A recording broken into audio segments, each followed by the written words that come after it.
evening, ladies and gentlemen, and I am delighted that you could join me here at Windy Bottom. It's Boaty coming live in your eyes and ears. Oh! I wasn't expecting that. You're very kind. I do enjoy a warm hand upon my entrance. Now then, welcome to Monday Night Live, where, for the first time, I have a co-host. Ladies and gentlemen, may I introduce to you the one and only Captain Mustard.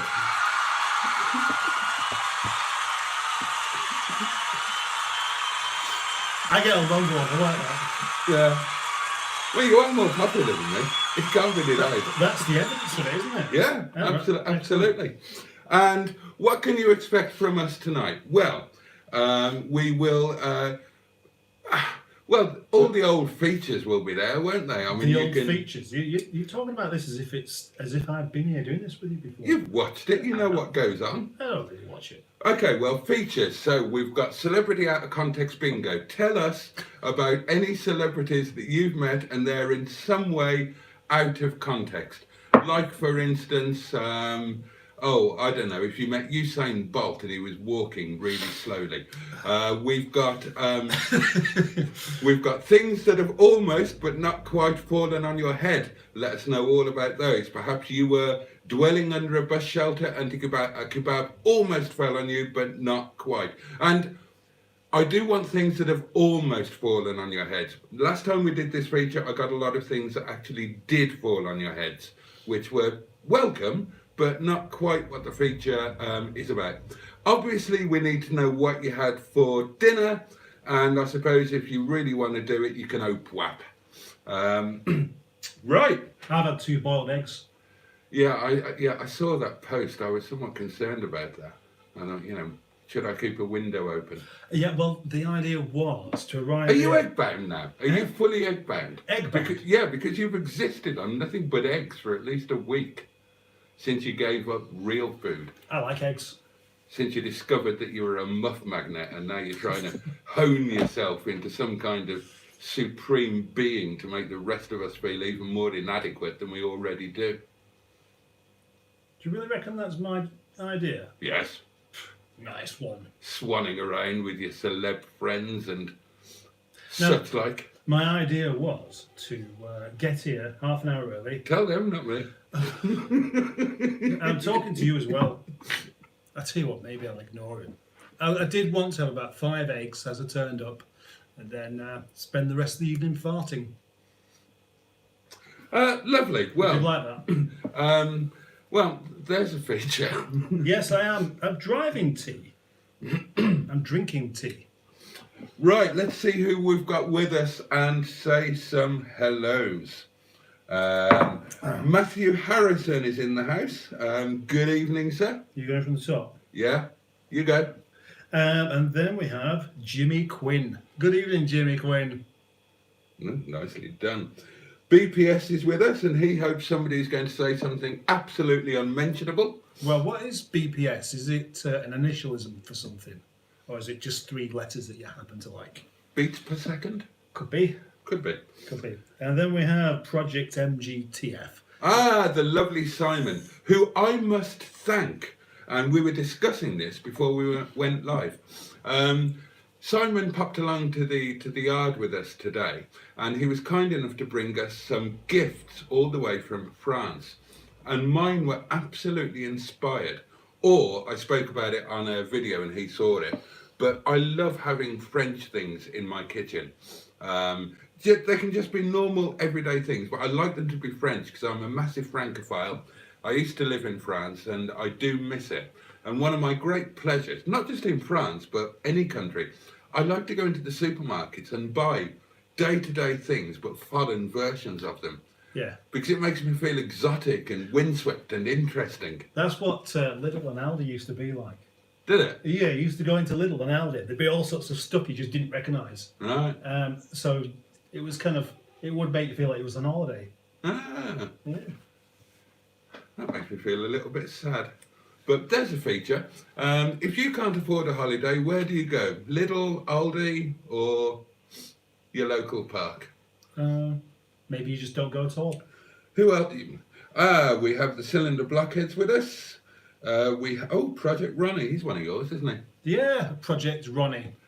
Project Ronnie's a car with its own personality by the looks of it. Did all of these projects come along after Project Nigel, or did you copy one of them?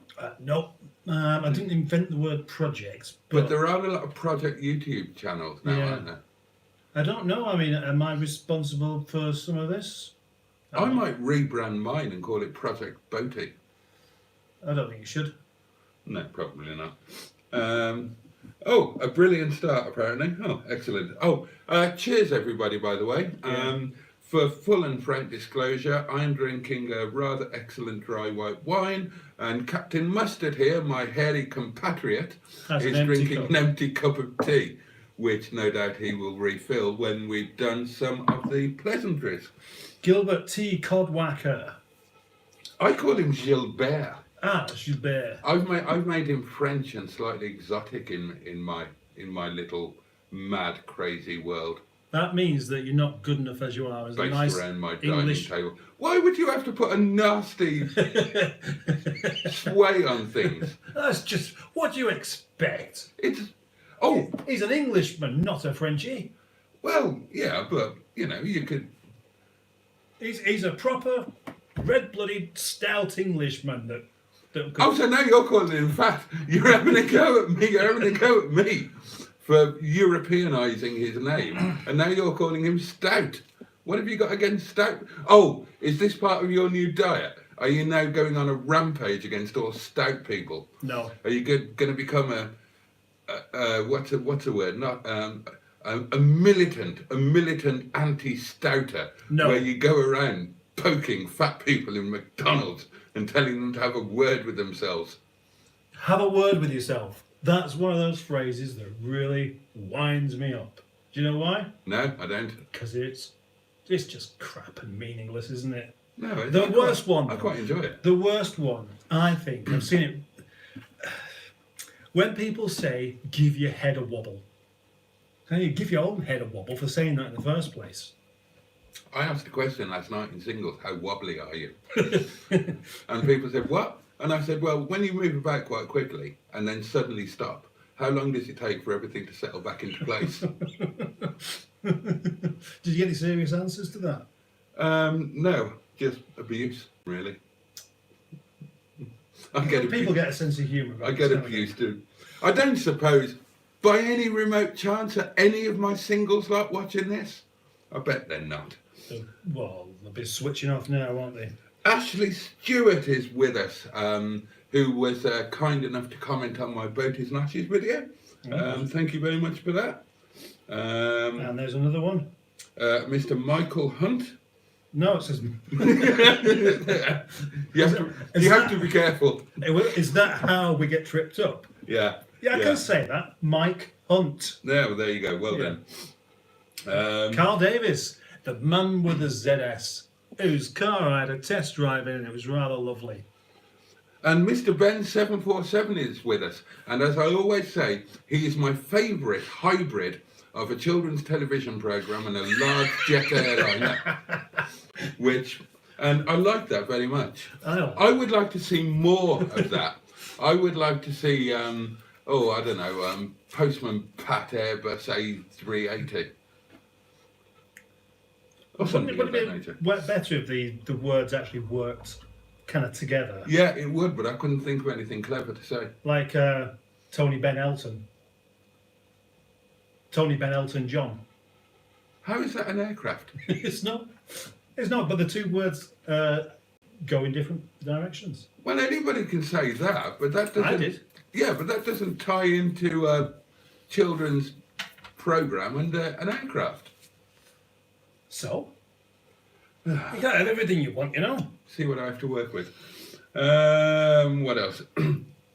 I hope he's put the heating on for you, Mustard. Yes, yeah. As I've just taken this off, I was expecting to come up here because he's always gone about how much it's costing for gas. This is the first time I've been in my T-shirt since I was asleep. Because I have made the ultimate sacrifice and turned the heating up because I have a visitor. and I didn't want him. I mean, the poor sod, he spends all day freezing his tits off. And that's what I don't quite get, because you come down the yard, I'm okay with the cold, and you're wanting to get in the car just so we can have a chat. Yeah, because, okay, it might only be 18 degrees in the cottage, but it's fucking about -3 in that yard. I almost said a bad word then. Yeah, but that also means that I am acclimatised to the colder weather. Tripemonger is amongst us. Tripemonger. Oh, and we have a hidden comment. I like the hidden comments. Let's see what filth somebody is. Let's hope it's worth reading. Oh, hang on. Once met Jim Rosenthal, was a school trip watching athletics. Seb Coe and Co. He was reporting and I was asking about behind him and he told me to fuck off.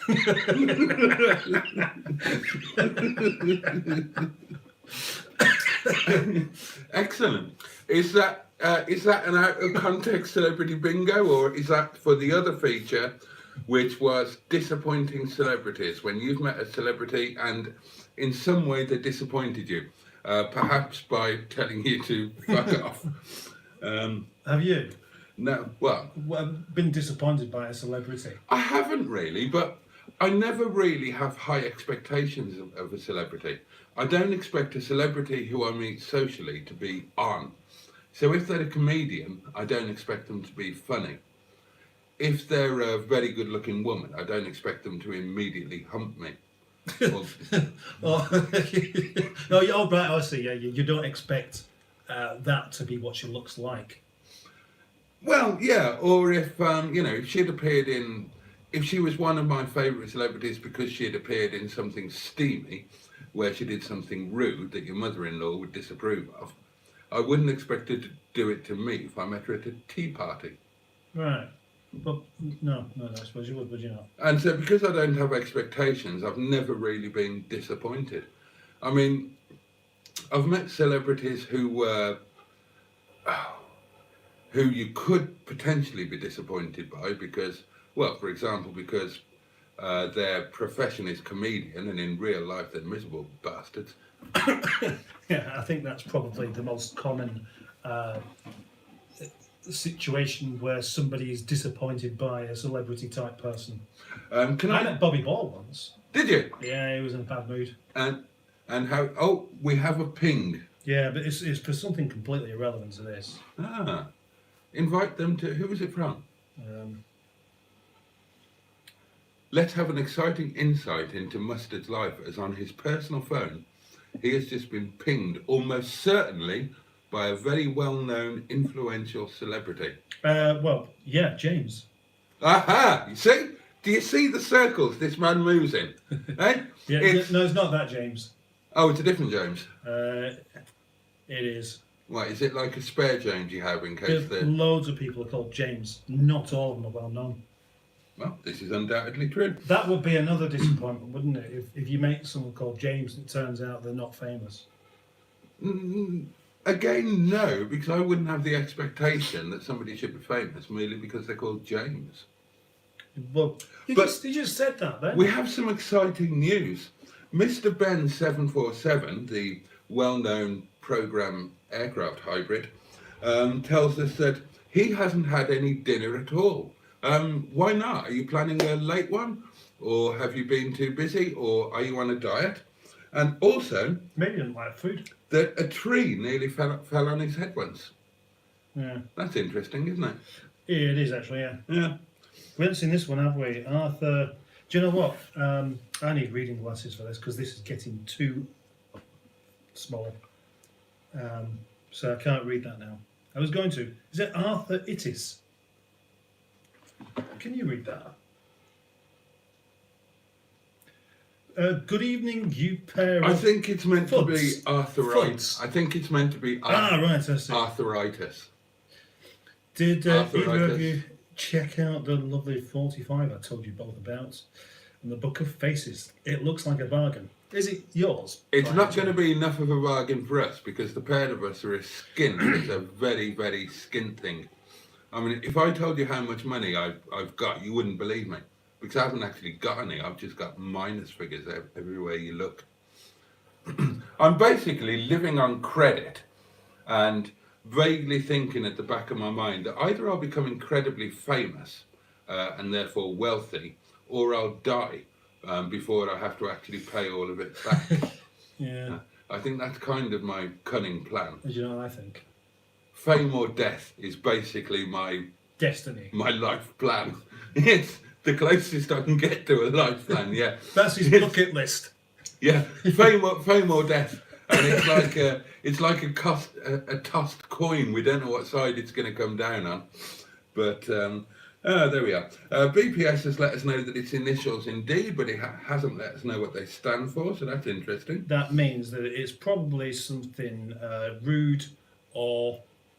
One of my singles is in the house. I'm so excited. That actually genuinely gave me a fright, that did. Sorry about that. It's swinging your arms out like that. I'm not used to there being somebody like here a in pissed my... up helicopter. One of the members of my singles network, the lovely Tracy Pattison, has actually joined us. Captain Mustard, would you care to welcome the lovely member of my UK singles network, given that you are the muff magnet, and it would mean more to her coming from you than me, because I'm the other one. Welcome, Tracy Patterson. Stumbling on words because that's tea. That's the tea talking there. I'm afraid. I'm sorry about that. Welcome, Tracy Tricky Patterson. chaps' names. Tricky chaps.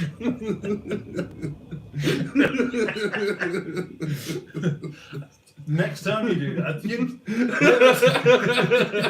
when it was tricky things works, I reckon the next time he was about to say it, as I was stumbling over something, you go, oh, hang on, I said that. I'll just change it ever so slightly. Next time it'll just be tricky things, bollocks. But anyway, Tracy tells us, well, good evening first, and a very good evening to you, and thank you for joining us. And I go to a different town and buy local cheese and a local drink. Oh, that's a good idea, yeah. And that's in our what do you do if you can't afford to go on holiday feature. Yeah. To make yourself feel a little bit special, a little bit, something a little bit different, a little bit different from the norm. Well, what you do is you combine spending a lot more money on something you have every day, but without actually having a holiday. Good thinking. Yeah. Yeah. I like it. Gilbert Theophilus Codwacker would like us to know that he's cuddly. He is cuddly. Have you ever cuddled him? No, but I kind of want to. Do you? Yeah, of course I do. Okay. Well, Gilbert, would it be okay with you if we arranged a mutually convenient time and place for my heady friend here to cuddle you in a manly fashion or a... Well, yeah, preferably a heterosexual fashion. Right. So, we don't have to make an arrangement. I can just do it next time I see him. Hands above the Plymouth line. I don't mind giving people a cuddle as long as they don't have chewing gum on the go. Right. Can you imagine the mess?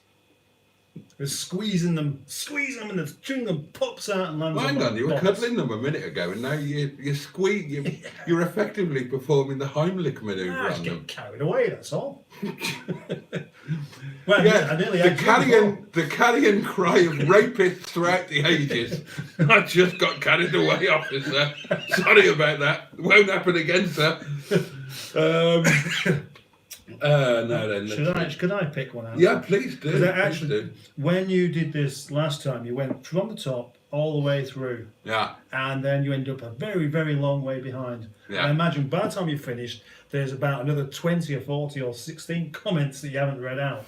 Because otherwise it would just go on indefinitely, wouldn't it? Yeah. I like Mustard's Fancy Pants Kitchen. This is not where I live. Have you showed your kitchen in another video though, didn't you? In one of your videos. Briefly. Oh, hang on. There was a clip of about a second where I chucked a wooden spoon into a pan. Well, that was clearly enough to entrance this viewist.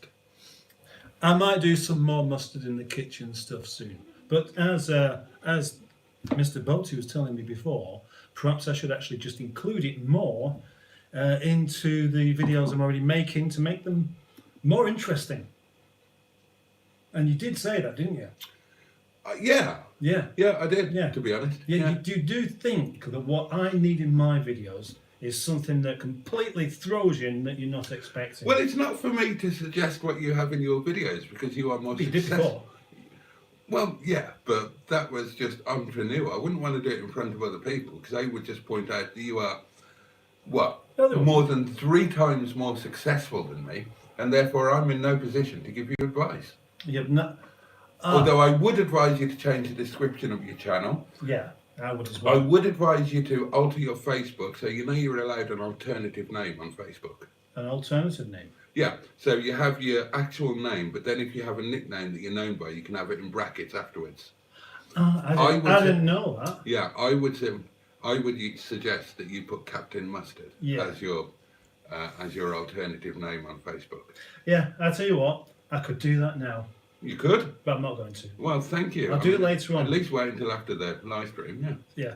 Oh, there's the point. Actually, I've got a video to set live, and I haven't done that because I'm here. Splendid. I thought it'd be a bit rude. And I'm sure we're all jolly grateful for. I'm sure we're all jolly grateful for that. Now then, back to the comments. So we've dealt with Gilbert being cuddly. Oh, hello. 20 years ago at Tesco's, 5 of us got out of my Nissan Cherry. There's a blast from the past. And were promptly strafed by a seagull with a dicky tummy. I heard the splatter whistle past my ear and plastered my mate's arm. Well, there's a near miss for you, isn't it? It is, yeah. I mean, they do say it's lucky. It depends, really. I wouldn't really want it to land in my food at the time. No. But normally, if you got food, they just come and get that instead, don't they? We were talking about gulls earlier. Yes. And I imparted the gift of wisdom to Captain Mustard by letting him know that A, there is technically no such thing as a seagull. They are actually herring gulls. And that B, the baby gulls start talking to their parents whilst they're still in the eggs. And the parents reply. And I will most definitely be holding on to that piece of information and never call herring gulls seagulls ever again. K.O. Ellis is with us. Good evening, sir. Who?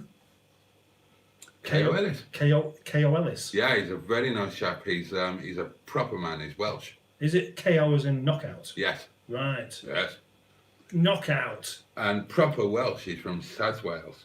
Oh. Which, as everybody knows, is the best part. You've gone right down to the fancy pants kitchen. Look, you ignored all of these just because this one mentions your kitchen. No, I tell you what, just because you think of that, I'm just going to have a little scroll up here and pick one at random. That's surely much more interesting because there is that amount of, not really jeopardy because no one's going to get hurt. Oh. But, right, so... you do that, and then we've got a very good question coming up. Okay. That we can both have a bash at. Oh. Matthew Harrison, MMM, some say it's an abbreviation, others believe it's a sound. Every woman within 10 feet of mustard will make. That was an accident. I didn't actually just go for that one. Go on, do your question. Sorry about that. It's a question from Project Ronnie. And it's a question for both of us. Will there be a Project Nigel / Boaty meetup anytime soon? And if so, where will it be and what will be cooked there? Well, we could actually try and discuss that and come up with an answer or a solution or some kind. Yeah, because I would like to have a pre-Christmas meetup. Lots of people have suggested that we should have a meetup and little celebration of my 1,000 subsiders. Subsiders? Yeah. Yeah. I've decided they're subsiders. Subsider, that's an apple. They keep subsiding. Do they? Yeah. Bloody YouTube took 21 of my subscribers the other night. There's only that with me. The rotten sods. Some of your subscribers, that's what it is. Some of your subscribers must be a bit suspect. Judging by the comments they leave, they absolutely are, yeah. I don't know quite why I attract them. Well, how about this then? You're one of the Boaty subscribers to be watching this now. If you're suspect, why not say so in the comments? Right, well, there's a feature. Back to the meetup. Oh, yeah. Where would it be and what would we do?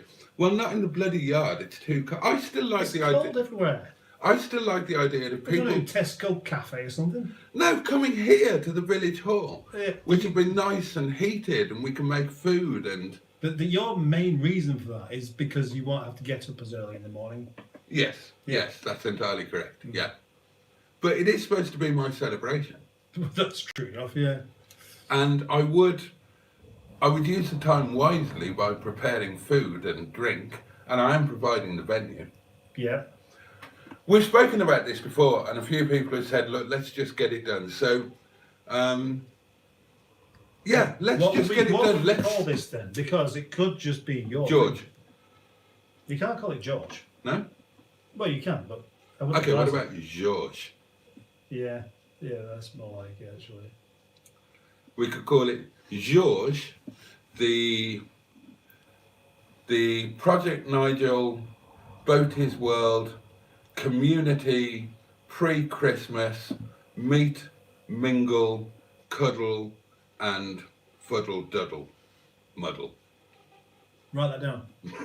I haven't got a pen. But we could meet up here on a Sunday Yeah. at the village hall, have some food, have some drinks, have a mingle. You could go for a drive beforehand around the Peak District if it's not snowing its tits off. You have to do it together. That's Get here. that's kind of, well, it might be a drive, but yeah, some people Wouldn't be might for have me. a nice drive. I Getting it. prefer to do it during the daytime. Oh yeah, well we do it. I was thinking on my way over here, because I've driven over here in the night, which isn't particularly comfortable, that it's a bit like driving in London. In what way?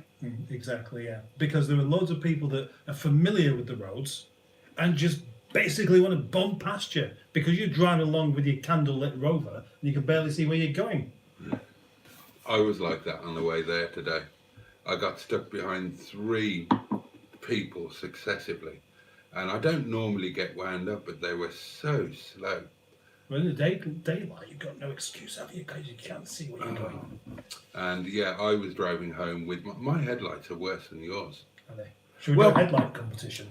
Well, you nobbled them, didn't you, by cleaning one and not the other, but you cleaned the bloody wrong one. So I can That one that I cleaned. I can see a bit of what I don't need to see, and I can see absolutely sod all of what would be useful. So that does make a difference for your actual projection. Yeah. Yeah, interesting. You'd think on my car it would be okay because the lens is really clear anyway. Right. But it's just that the lamps are no good. Yeah, well, that's the FSM punishing you for what you did to me. The FSM is a topic that comes up. It's not just a topic though, is it? It's the spaghetti. Well, he's a god. The flying spaghetti. He is monster. the god. He's the one and only creator of all things. All things Yeah. pasta based. All things, right? No, everything. There's kind of a joke in that as well, isn't there? And he's not just pasta based. He's got meat. Yeah. He's got 2 meatballs. That's why he created us in his own image. All right. We have our own pair of meatballs. Balls. Yeah. And our own noodly appendage. I mean, it's not it's nothing compared to his, obviously. Right. Should I answer you'd another expect. question now, or what? Yeah, please Or should do. I just bring in my own thoughts about something completely irrelevant? Do what you like. I'm going to top my wine up and have half a puff. I'll leave you in charge of things. Do you actually put the kettle on? Yeah, I reckon you should. And then when you come back, I'll finish off my cup of tea the way I like it. Sounds a plan. That does sound a bit like he made me a cup of tea. He did no such thing. But he did flick the switch that allows the electricity to go into the kettle to make the water hot. And I did the rest of the tea myself. And it was a rather unusual tasting cup of tea. It might be because I brought some milk along with me in a flask. Because Boaty doesn't really know what milk is. So what I was going to say is that I'm going to basically hijack. Would you mind? You mind? I'm going to hijack this this podcast or whatever you want to call it, and now the numbers have just gone down ever so slightly. To say that Project Nigel. Have you ever heard of that? Well, the trouble with it is the name, because I keep finding that people don't know how to pronounce it. You think they would be able to do, but Project Nigel. They miss off the tea and call it Project Nigel. Why do you reckon you do that? He's looking at me like I'm strange. You are strange. What are you waffling on about, man? I don't know. I'm just maybe I'm just not as good at this kind of thing as what you are. But Christ, I'm no bloody good. It's not like I he's know going what I'm for doing. I thought he was going for a fag. I was, but I thought I'd come and rescue you before you started whacking on about missing T's in Project Nigel. It needs to be done. Well, it doesn't. But It's not. It's one of those things. There that's on might my be mind. people out there that don't know what. Right, let's do a little explanatory note. No, right, no. Project Nigel is the name of this man's YouTube channel. Now, I know most of you know that, but I know that there's at least one person who doesn't. The lovely Tracy, who is from my UK Singles Network. Oh, sorry about that. www.uksinglesnetwork.com. If you're single and live within the UK, do check it out. Do come and join us. It's really pants, and we could do with some decent people in there. I wish you were single. You'd stir the buggers up. I could always pretend to be. Good point. I could just pop along and do some pot stirring, as you say. Well, actually, if you became an admin, then you don't have to be single to be an admin. No. Yeah, staff can be attached. And then you'd be my bitch. I already am. Oh, right, he's off. Don't point that at them, it might go off. What my God. Oh, right. So, yeah, let's talk about a Christmas get-together. And before the end of this symposium, let's put a date out there and let's see if we can get something going. Because it's going to be Christmas before we know it. My goodness gracious me. Now, let's get back to the old comments. See what's going on here. Right, we've dealt with that one. Dealt with. That makes you feel welcome, doesn't it? Mike Brewer was a massive tosser. No, that's good to know. I imagine there will be a few cooked head gaskets at that meetup. At least, God, this guy, this guy is traumatised by his streetwise. Oh, who's that? Matthew Harrison. Have you got streetwise? Yeah. He has, with a knackered head, apparently. In the first live stream, he wasn't sure if it was a knackered head. And he still had that little tinge of optimism that maybe, just maybe, things aren't as bad. And then every live stream that's gone on, he's just become more and more despondent. Oh dear, we've all been there.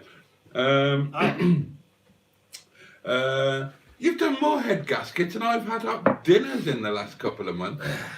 Every card on your pitch, you've done the bloody head on it. I really haven't. I've done about 4 in the past year. Is Mustard amazed at Boaty's Wi-Fi? I think Mustard will be amazed at any Wi-Fi given his current situation. Well, I've got Wi-Fi now. Fame or Death is your autobiography title, Boaty. That's quite good, actually. Yeah, I can think of a worse one. Boaty's epitaph. Oh, yeah.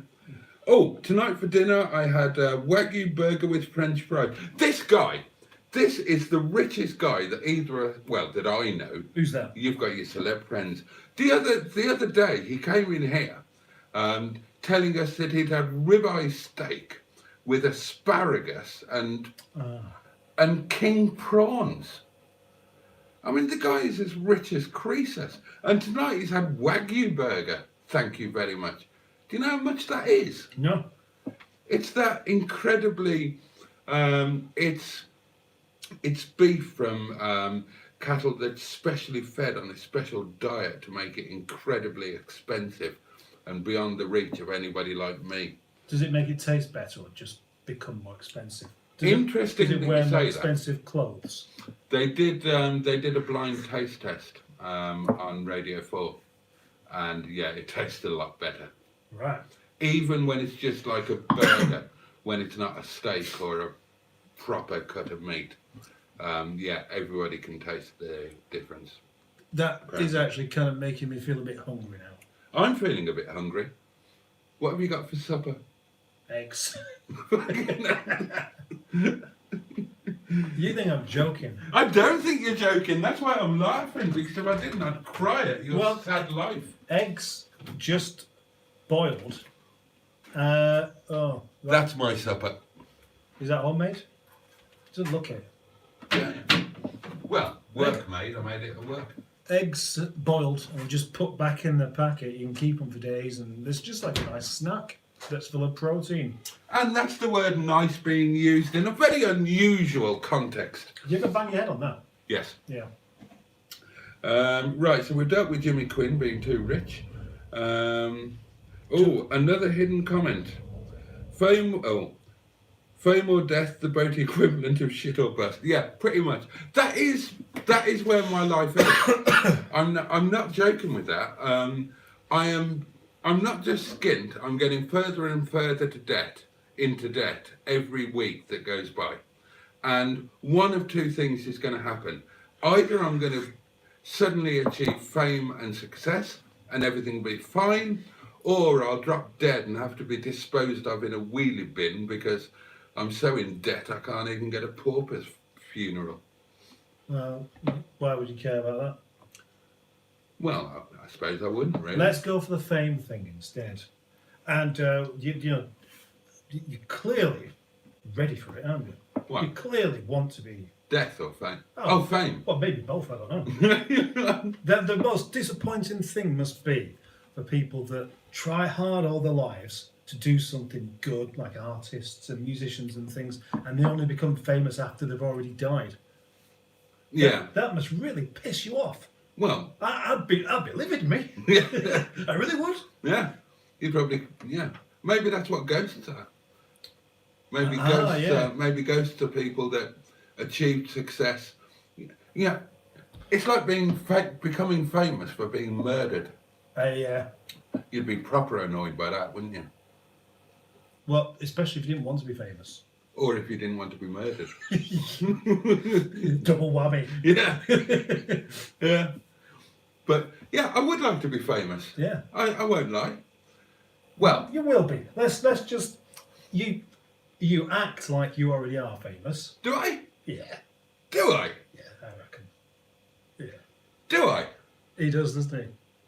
I don't think I do. You do. I'm very humble. Yeah, you humble. Yeah. I share my. I had another moment there where I was almost going to say something and I thought, best not. Well, what are you going to say? Something that I probably shouldn't say. You can. It's fine. You're in a caring, supportive environment. I'm right. Where we are open and honest with each other. Yeah, but it would have been rude. Yeah, but it would have only offended me, I expect. And No, that it wouldn't doesn't have matter. offended you. Oh, wouldn't it? No. It offended somebody else that might be watching. No, actually, that's not the case. And it might have offended a particular type. I'm not going to carry. I'm not going to. I'm getting this. I think I'm having to explain myself. Was it like the comment I had to edit out of the video and put a note on saying the following comment has been deleted to avoid a costly lawsuit when you cast aspersions on a certain fellow YouTuber, and I had to edit it out of the video.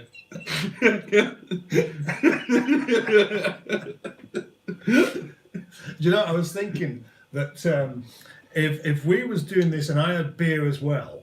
Oh God, that would be. I thought it's probably best not to do it on the first go, because if my inhibitions go and I actually say some of the things I think, we'd have to do it once it's out there. There's no taking it back. Kind of like you can edit that kind of thing out when you're making videos. Yeah, but right, we could do that one night, right? Do midnight till 2 a.m. when you're staying over, and we can both get thoroughly pissed. Oh, And we'll do it as a live, but then, when the live is finished, it's set to private. Right. And we just wouldn't make it public. So if you hadn't witnessed it live, Yeah. you wouldn't be able to see it. So there'd be no evidence that the police could use. And The police. I wasn't thinking anything that bad. and we would just deny having said anything.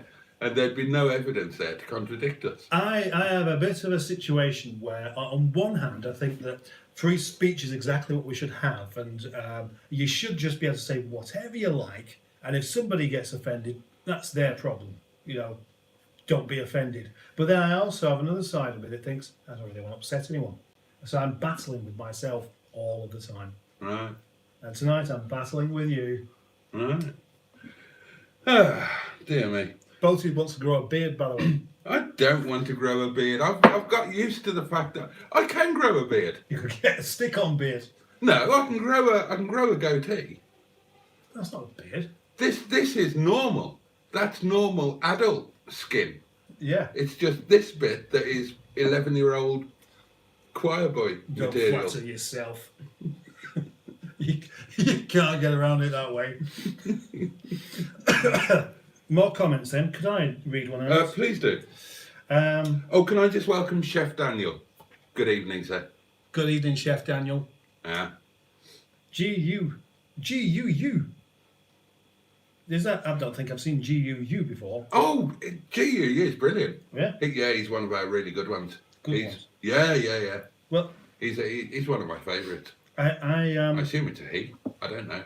Yeah, there's no really way of knowing that. I kind of assume everybody is he because when I had the wrong channel name, I was like you. I had a very it was a sausage fest. It was a very heavily male-dominated.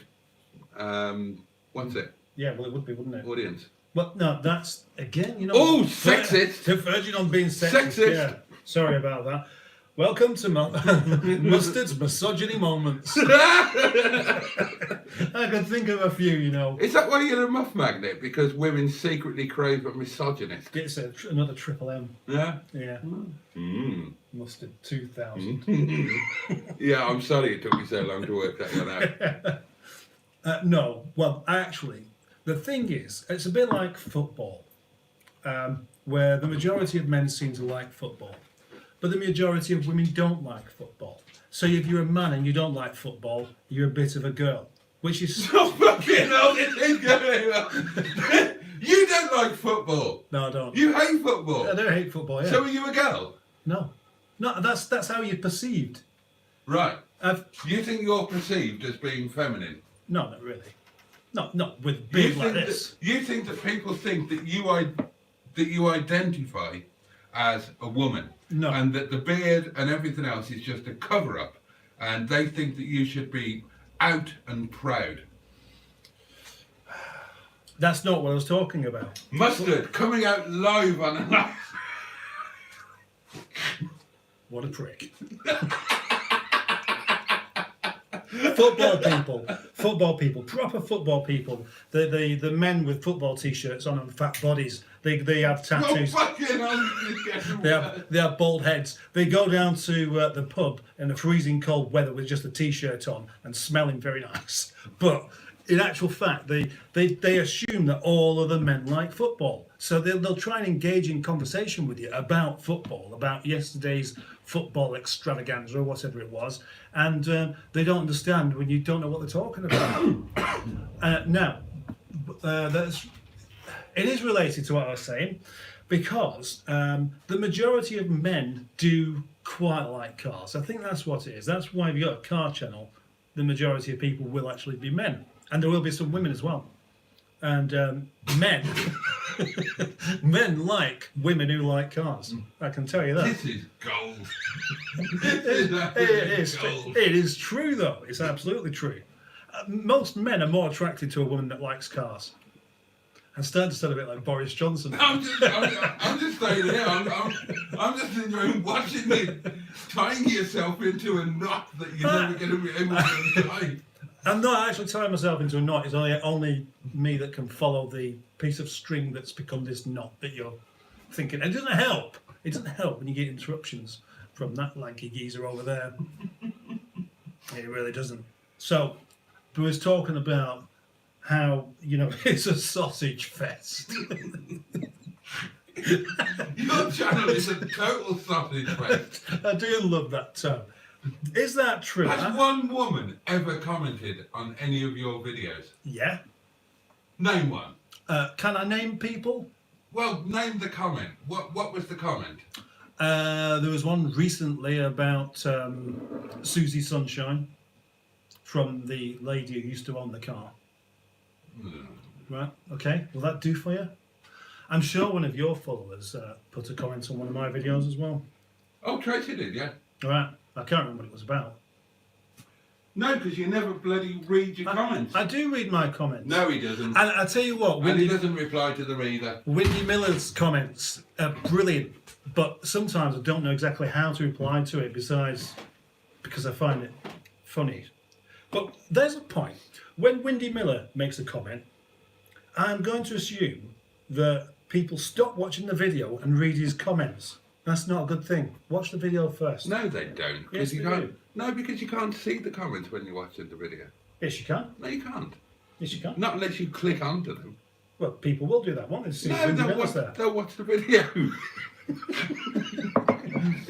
On the subject of Tracy's, obviously we've got the lovely Tracy P with us, and that is, quite frankly, nothing less than a total joy.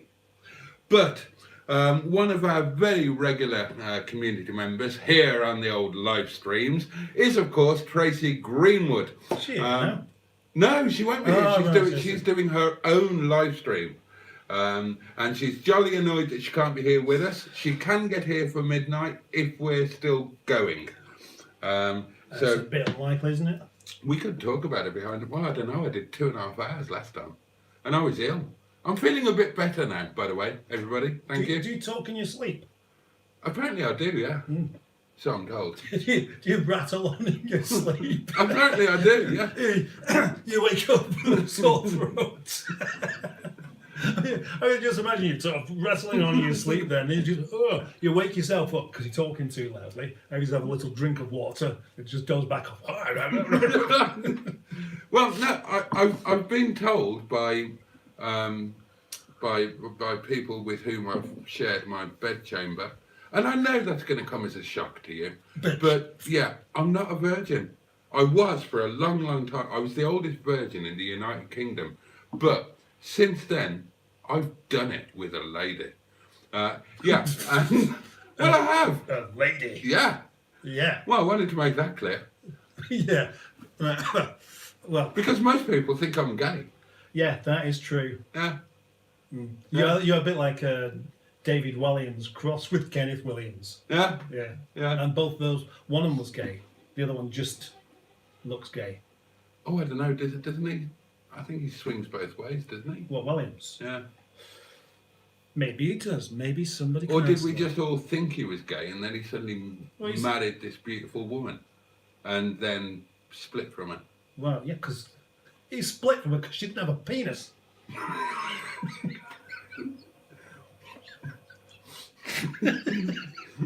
This live stream. This is going downhill. That might have been the case. But well, it might have been. Me personally, and on behalf of my channel, offer no opinions on David Williams and his penile preferences. Good. That was So- alliterative, wasn't It it? was actually. Yeah. It sounded almost like you read it off of your thingy there. Doings. So, here's a good question for you. Oh. From me. I've jumped the queue. Okay, Because somebody else will be asking this.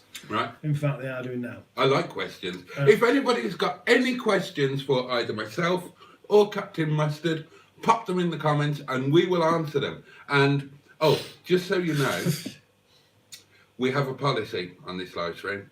What's It's within this environment, if somebody asks us a question, we have a duty to answer it fully, completely, and with total honesty. Yeah, I'm up for that. Excellent. So let me ask you my question to you. Okay. What percentage are you gay?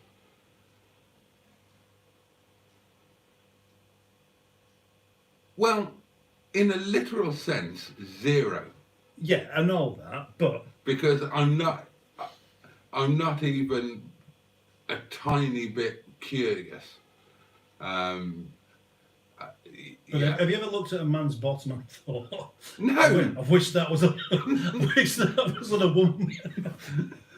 no. What I've got are certain characteristics that are often identified with homosexual men. Because I'm, in some ways, I'm quite camp, I'm tidy, I'm sensitive, and I enjoy the company of gay men. That's the weird thing. Oh yeah, you did mention that. I'm just not remotely gay, and they think that I should have tried it and that I'm a great loss to the gay community. I think, But I really wouldn't be, because I'd be hopeless. I'd squeal. I wouldn't like it at all. How do you know? Well, in the same way that I know that I'd squeal if somebody stabbed me in the arm with a... That's not quite the same thing, though, is it? Have you ever had a lady with a strap on? Right. Boo was always desperate to peg me. Peggy. She would, yeah. She had this obsession about pegging and using a strap on, and she was always trying to get. She was always threatening to do it and trying to get me to agree to it. And oh no. I've genuinely, and I'm not making this up, I've genuinely called for help and cried during a difficult bowel movement. How the hell am I going to cope with somebody putting a large thing up my bottom? It's not. No, I couldn't be doing with that. I almost said something else I shouldn't have done then, and it involves small penises and how you could possibly be okay. Right, I tell you what, I do apologise. This conversation has gone way beyond where it would have done had I been pissed. So that's not doing me any good, this tea. Now this is where I will admit that in many ways I'm hypocritical. I'm against animal cruelty, but I eat meat.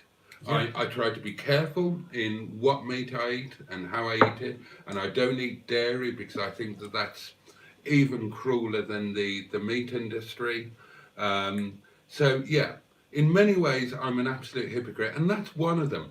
I wouldn't want even a small penis inserted into my bottom, but I'm jolly keen in inserting my own little tinkle into female bottoms. We're going to lose some viewers in a second if we go too far into that conversation, I reckon. So, well, right, so you're 100% not homosexual. Yeah. But I reckon you are just a bit gay. I'm going to give you a number. I reckon you are, regardless of whether you've tried anything or want to try anything, you're still 20%. 20%? Yes. That is a lot of gay. That's quite high. Well, that's like a leg. Yeah, it is, yeah. That's like having a gay leg. Maybe that's what it is. Well, maybe actually, you've got like a gay torso. So you have some of the gay moves. I haven't got any gay moves.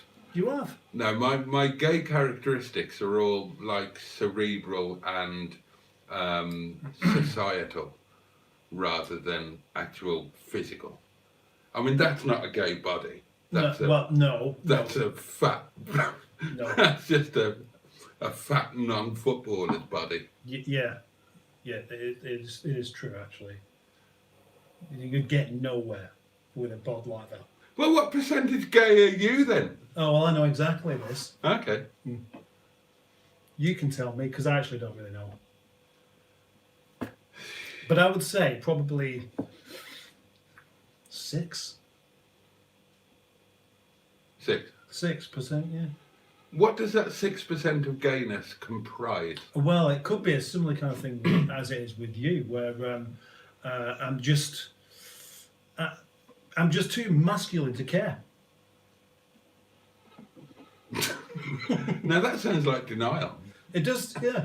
It does. So therefore, that sounds like a voice of denial coming from the closet. So therefore, I must be hiding something. Yeah, I've just taught myself into it. I'm sorry, I didn't mean to do that.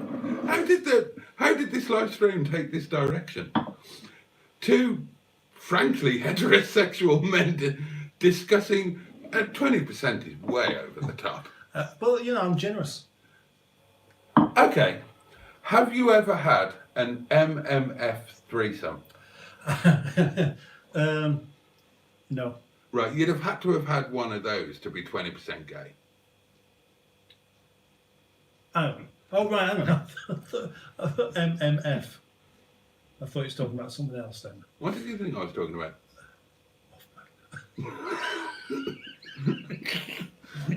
Right. No. But yeah, you would have to be, wouldn't you? Yeah. Yeah. Right, and I never have, so I deny that 20%. Neither would I Is that the only way you can be 20%? No, it's not the only way. I mean, you could. It's not the way that you become 20%, is it? I don't know how I've suddenly become 20%.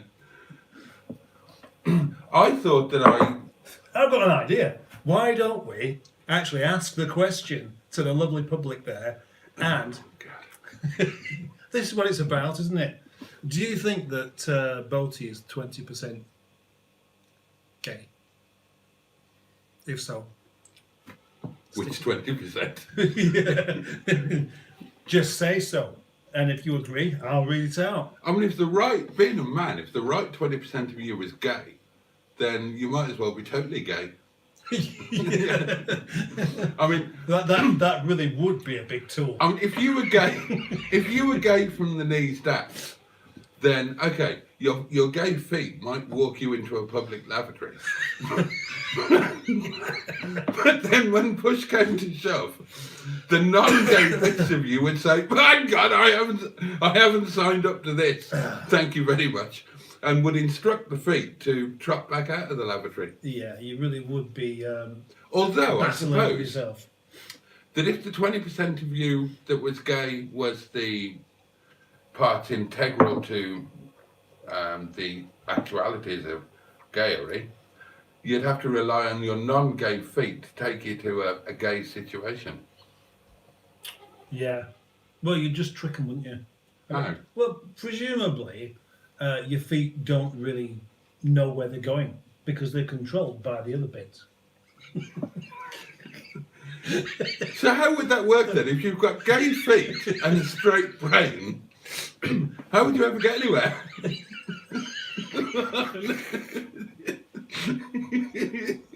Gay feet.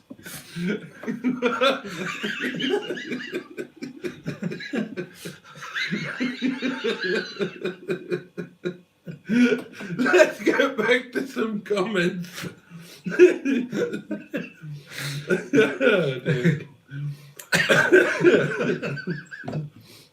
Should we change the subject now? We've got another hidden comment. You need Xenon stay blind the fuck out of everyone. Right, I assume that's a comment on the headlight issue rather than it will be. Gay lavatory dwelling.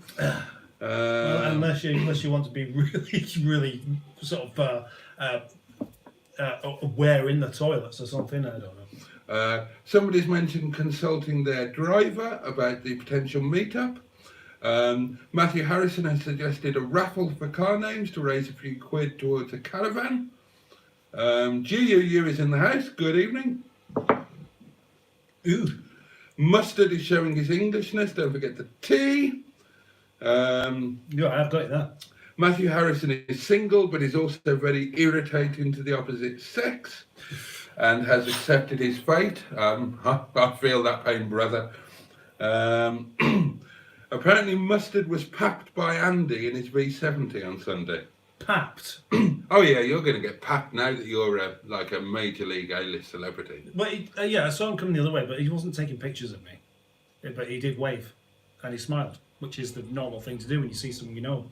No. It's not really being papped, is it? Being papped. I think Boaty needs to sell one car.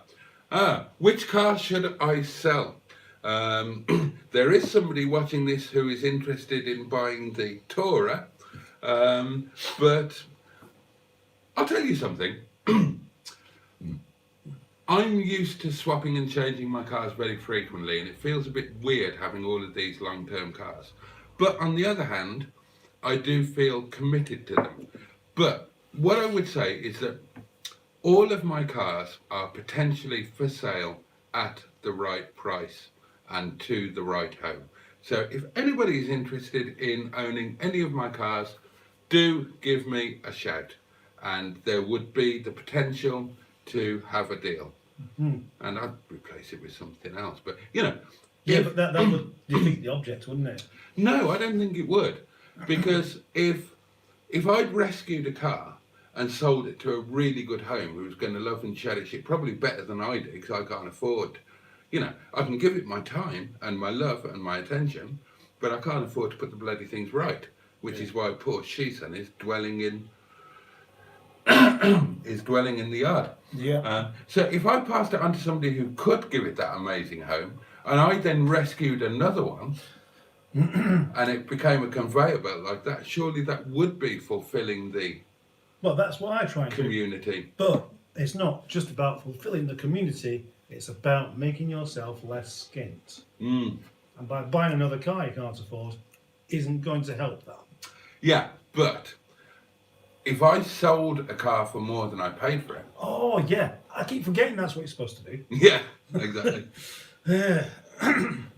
Well, we're getting some more comments here. All right. Oh, Jimmy Quinn says, Boaty, you're the most famous person I know. Well, meet Captain Mustard, and now I'm the second most famous because Mustard eclipses me. Yeah, but apparently not for long. Would you like to explain some of your predictions? Would you like to explain your No, I really forecast? No, I really I want to won't. see some people laughing. That's all. Oh dear me! I can't believe you've done that. Oh, that was a bit below the belt, wasn't it? I'm sorry, boatface. Okay, right. I have a private little bet with Mustard here that I will overtake him in subscriber count by Valentine's Day. Yeah, and not in 5 years, but As in next Valentine's Next Day, Valentine's. as in 3 months away. it's not 3 months. December, January, February. Yeah, but we're already in December, aren't we? So it's Oh, shit, January, we are, February. aren't It's we? 2 months, Right, 2.5, 2 and a bit. 2 and a bit. Yeah, because the date's about the. I don't even know what the date is, but I know it's definitely not the 15th. I can tell you, That's how I always get it wrong. it's the 5th. Is the 5th today? Yeah, so it is 3 months. It's not. It is. It's not. It is. It's not even 2.5. Right, 5th of December. January. Oh no, it's not, is it?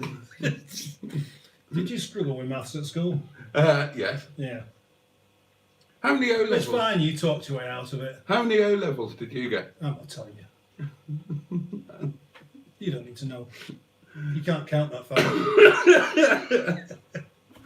I'm going to make another cup of tea while you rattle on. Oh, Project Ronnie's off, so say goodnight to Project Ronnie before you make your tea. Good night, Jake. Oh, our friend from across the ocean is with us, Stephen S. Paul.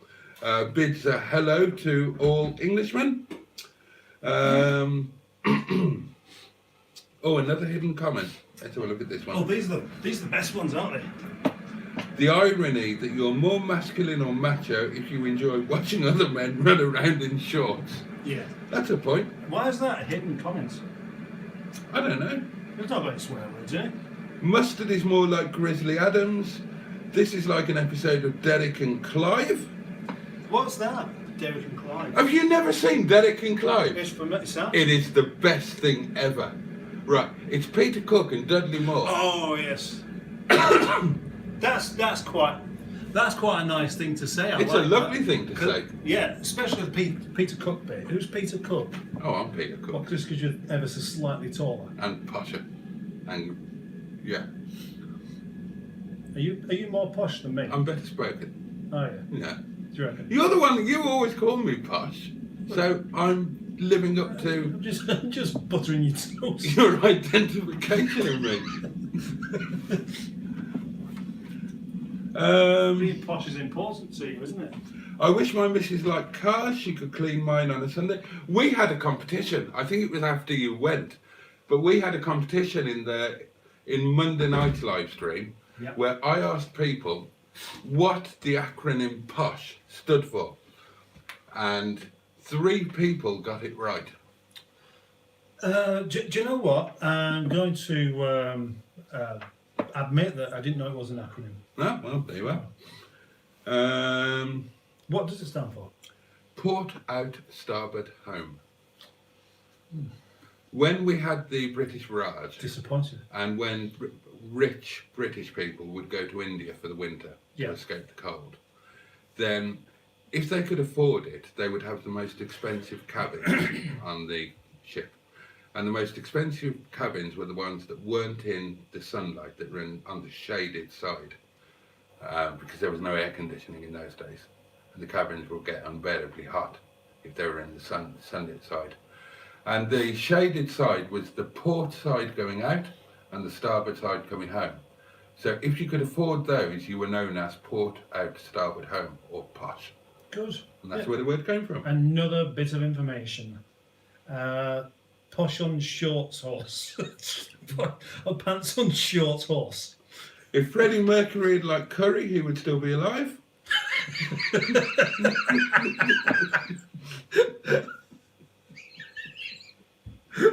Oh, and a very helpful reminder from our friend Simon to think of the YouTube assessment with a because I'm currently being assessed by YouTube. They are going through my videos to assess whether I am a suitable candidate for their partner program and to cop for some money. And they're taking the time about it. And they're taking the bloody time about it. Which isn't a good sign. No, they say it's at least a week, and it's only been 2 working days. Mm. Yeah. So I'm not panicking. Like I said, though. You two are bonkers. Boaty might be a switch hitter. A switch hitter? It's an American term for swinging both ways. And no. I sound like it sometimes, but no. Absolutely not. I think you should go with it because it does strike me as one of those things where if you're a bit camp, you're more likely to be taken seriously in the famous people world. Well, I don't deny being camp. Okay. So, what percentage camp are you? Oh, I would say 35%. Yeah, see that's registered. The The majority of me has got to be macho, because if you push me into a situation, I become totally alpha male. That I've got to see. That must mean that I haven't annoyed you so far, and I've done my best.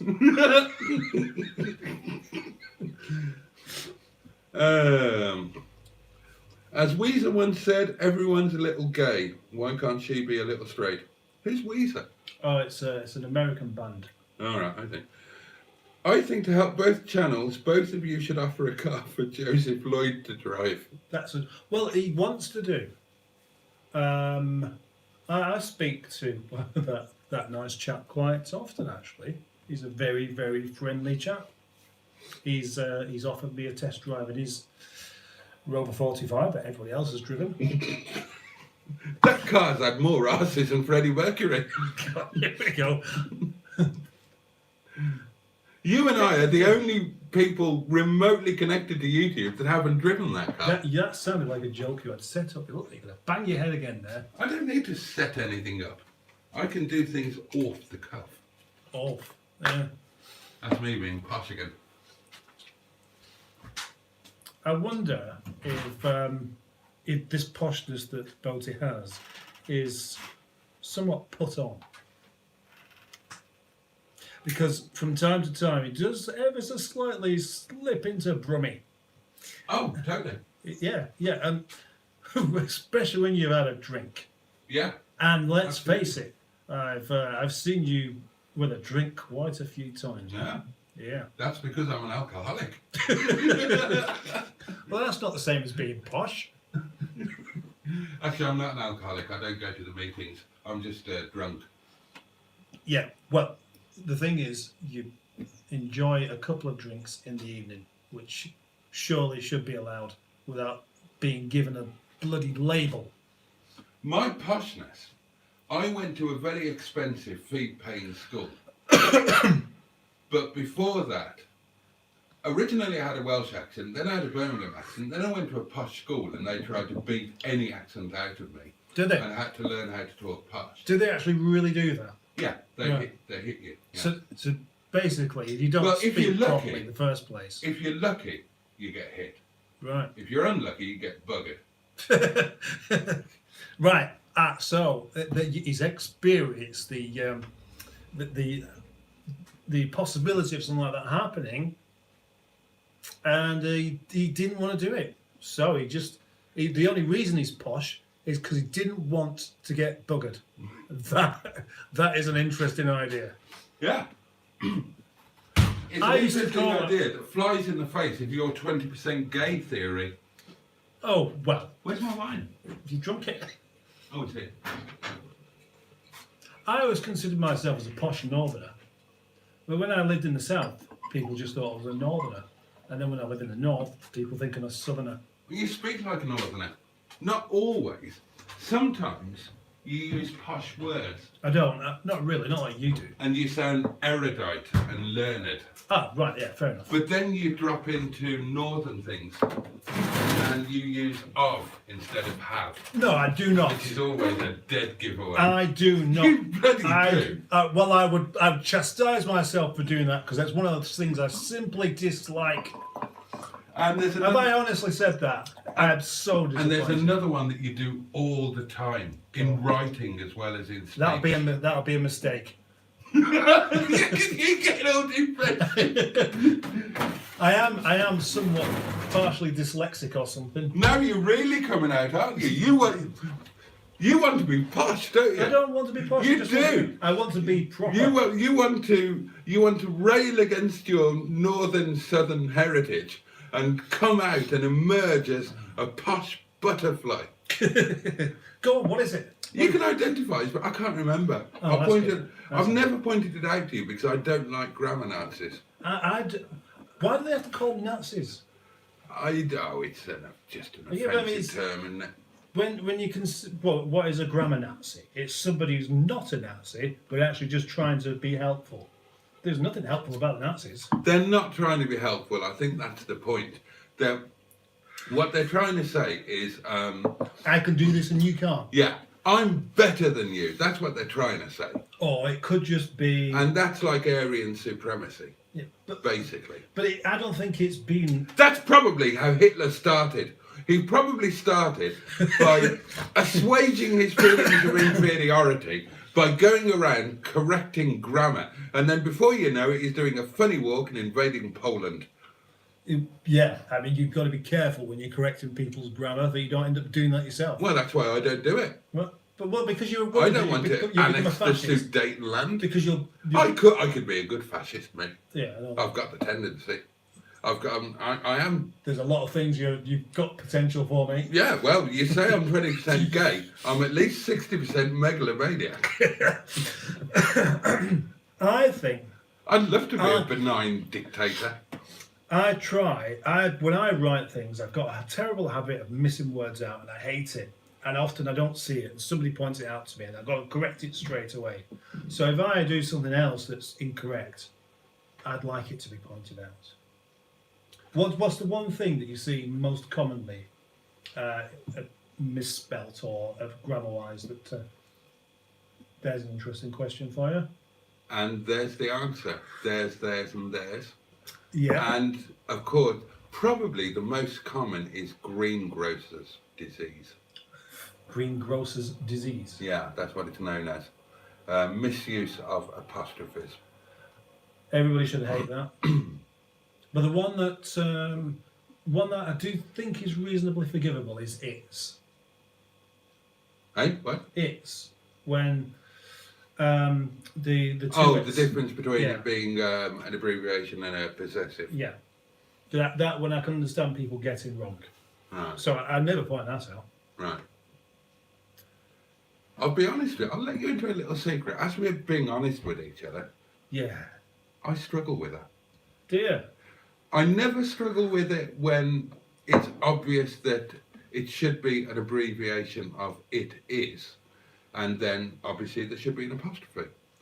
But sometimes when there are some situations when I'm quite honestly not sure. Which one it is? Yeah. Right. Well, that would mean that you didn't know what you was talking about. Well, I clearly don't. That's interesting, isn't it? Sounds like some sort of terrible affliction to me. Right. Adolf started out as a struggling artist. That's absolutely true. Adolf Hitler's real name is Schicklgruber, And if you ever see any of Adolf Hitler's art, which does still exist, you'll see that it was signed in the corner AS, as in Adolf Schicklgruber. And he adopted the name Hitler as opposed to Schicklgruber because he wanted to eschew his roots. Yeah. I thought it was because... Bit of a rotter, really, that Hitler, wasn't he? He was, yeah. I thought it was because he'd read in a book with Nostradamus something about this dictatorship going on, and the initials was AH. And he thought that doesn't really quite fit. I'll change my name to Hitler. Is that true? Could be. It was a self-fulfilling prophecy. Do you believe it to be true? I mean, have you read something to that effect? Yeah. Or did you just make it up? No, because that's genuinely interesting. And I will research that because I didn't know that. Thanks for that. Actually, it's me that found it funny. It's my fault. Ali McMechanical is in the house. And Wendy Miller is amongst us. Oh, Wendy Miller. Yes. When does that American co-presenter lady start? She's Canadian.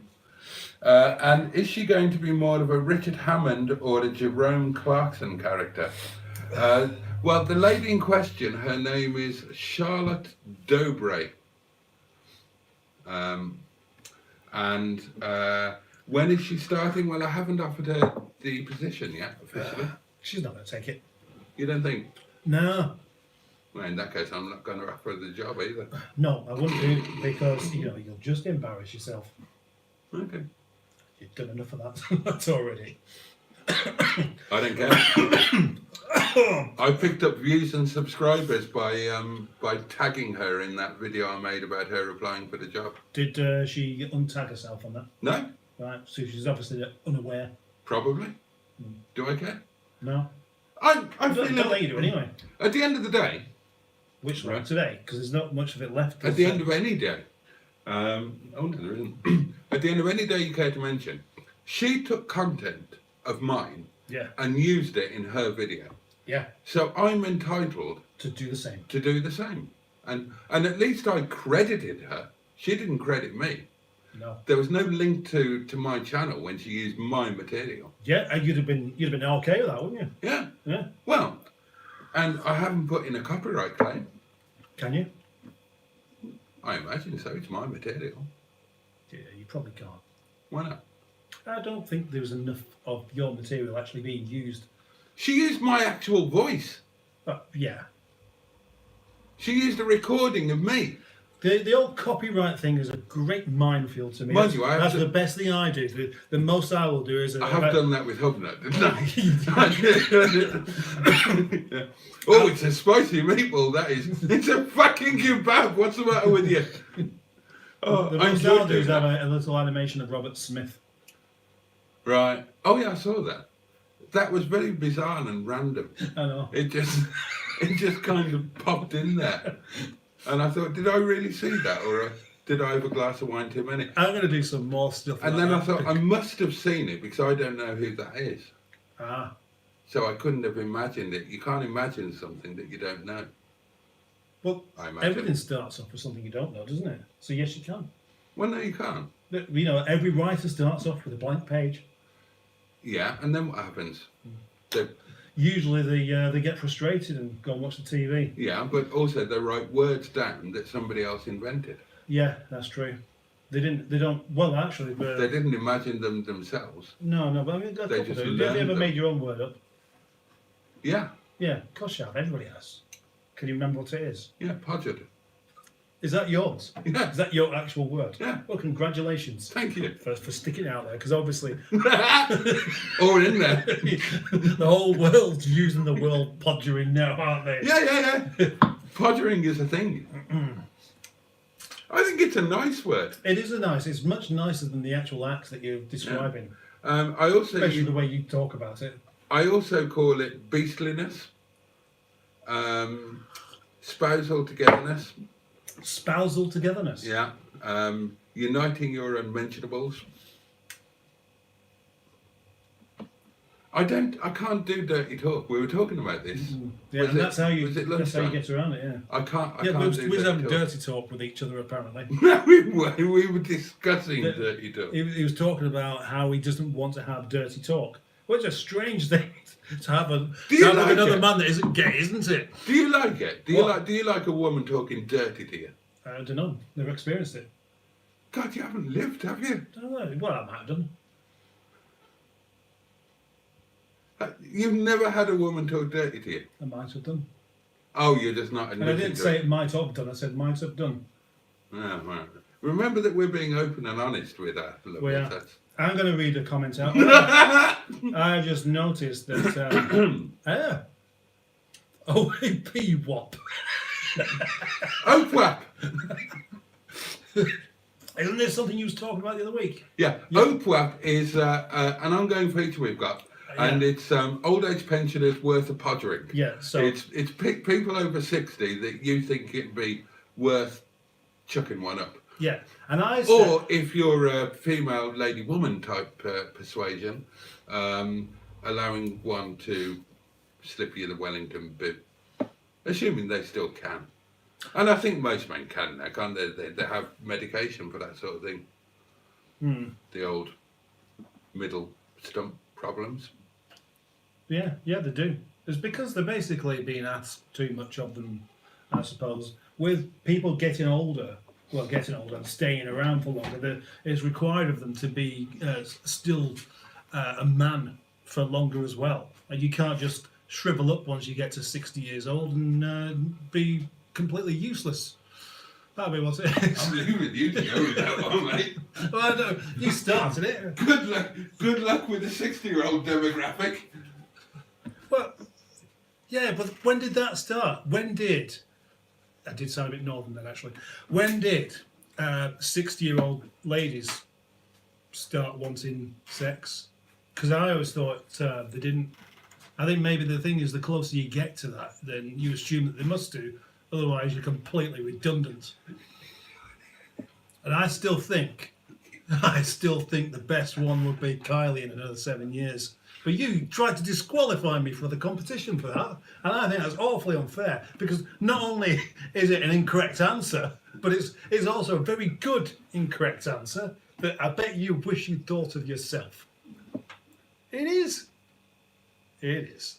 It is. He's nodding his head like this.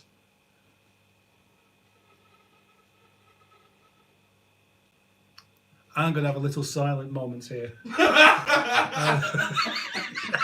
And I'm just going to sit and look at you people looking back at me, but not for long. Because, as they say, you shouldn't have silence. Even though it's golden.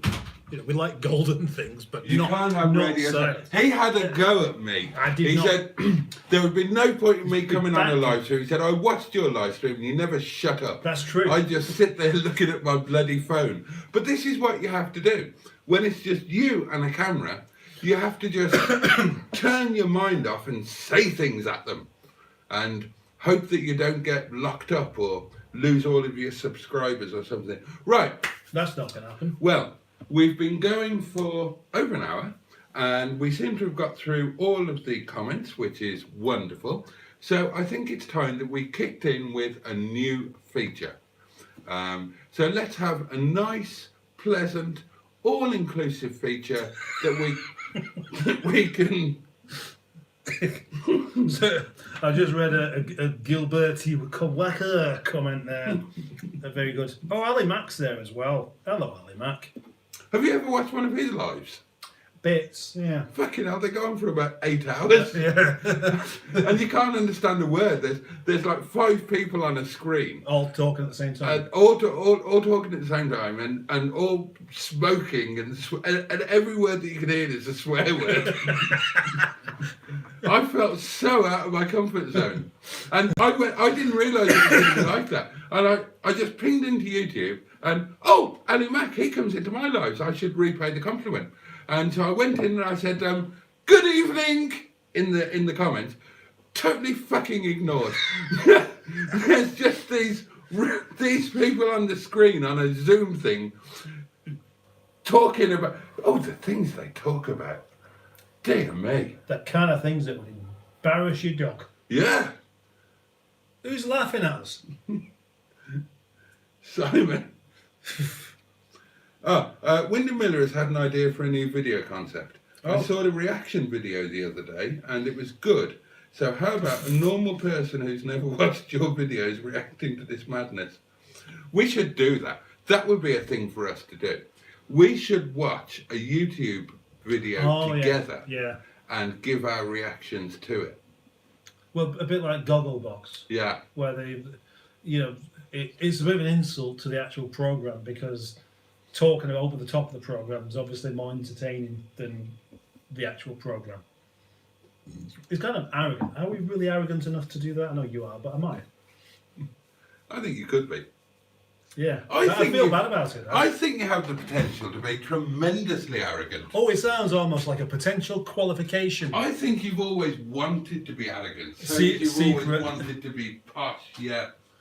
You want to be, and you are becoming a massive success, and you want to swan about in an interesting coat with people looking at you.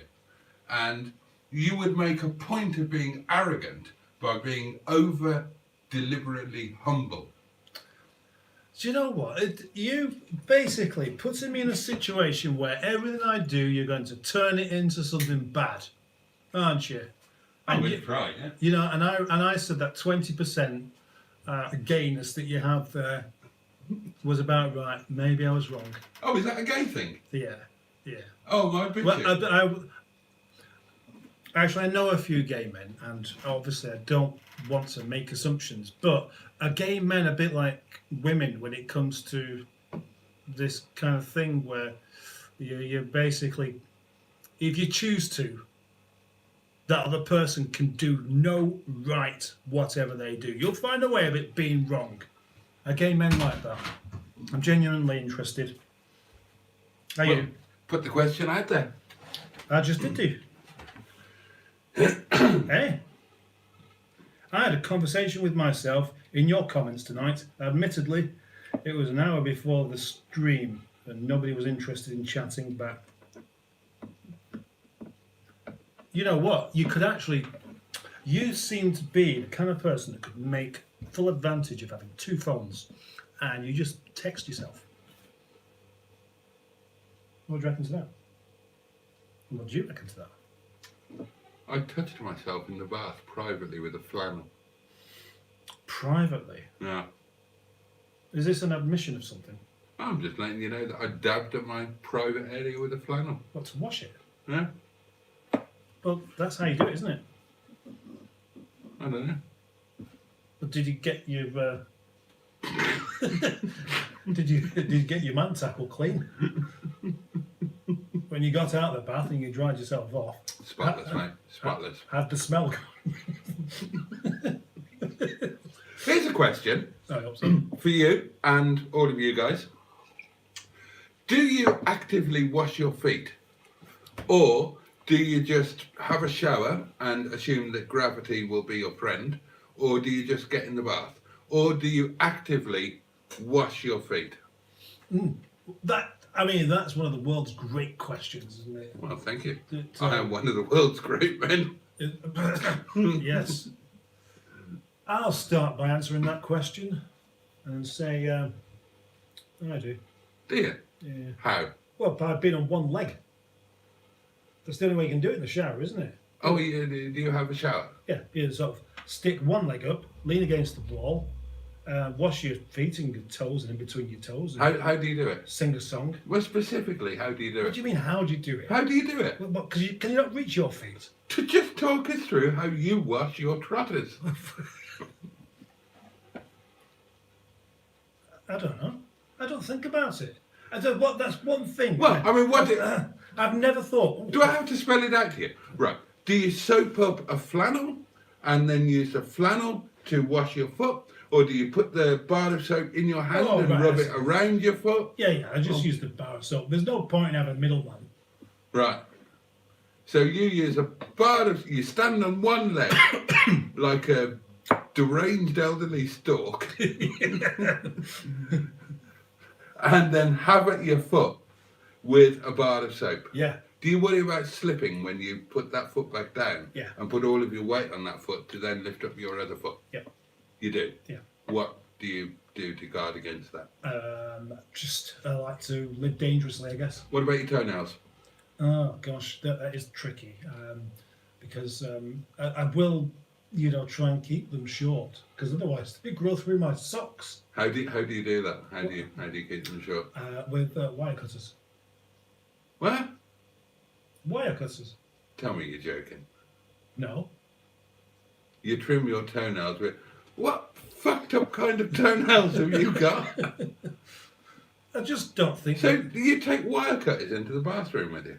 Yeah, it's best to do that because if you do it when they're dry and hard, they ping like way over there. And if you want to retrieve those little clippings that look like bits of pasta, then it's best off being soft. I like to make people regret asking questions. I would just like to apologise for this section of the live stream. I used to have a foot cleaning mat in the shower, but it went black and manky whilst I was on holiday.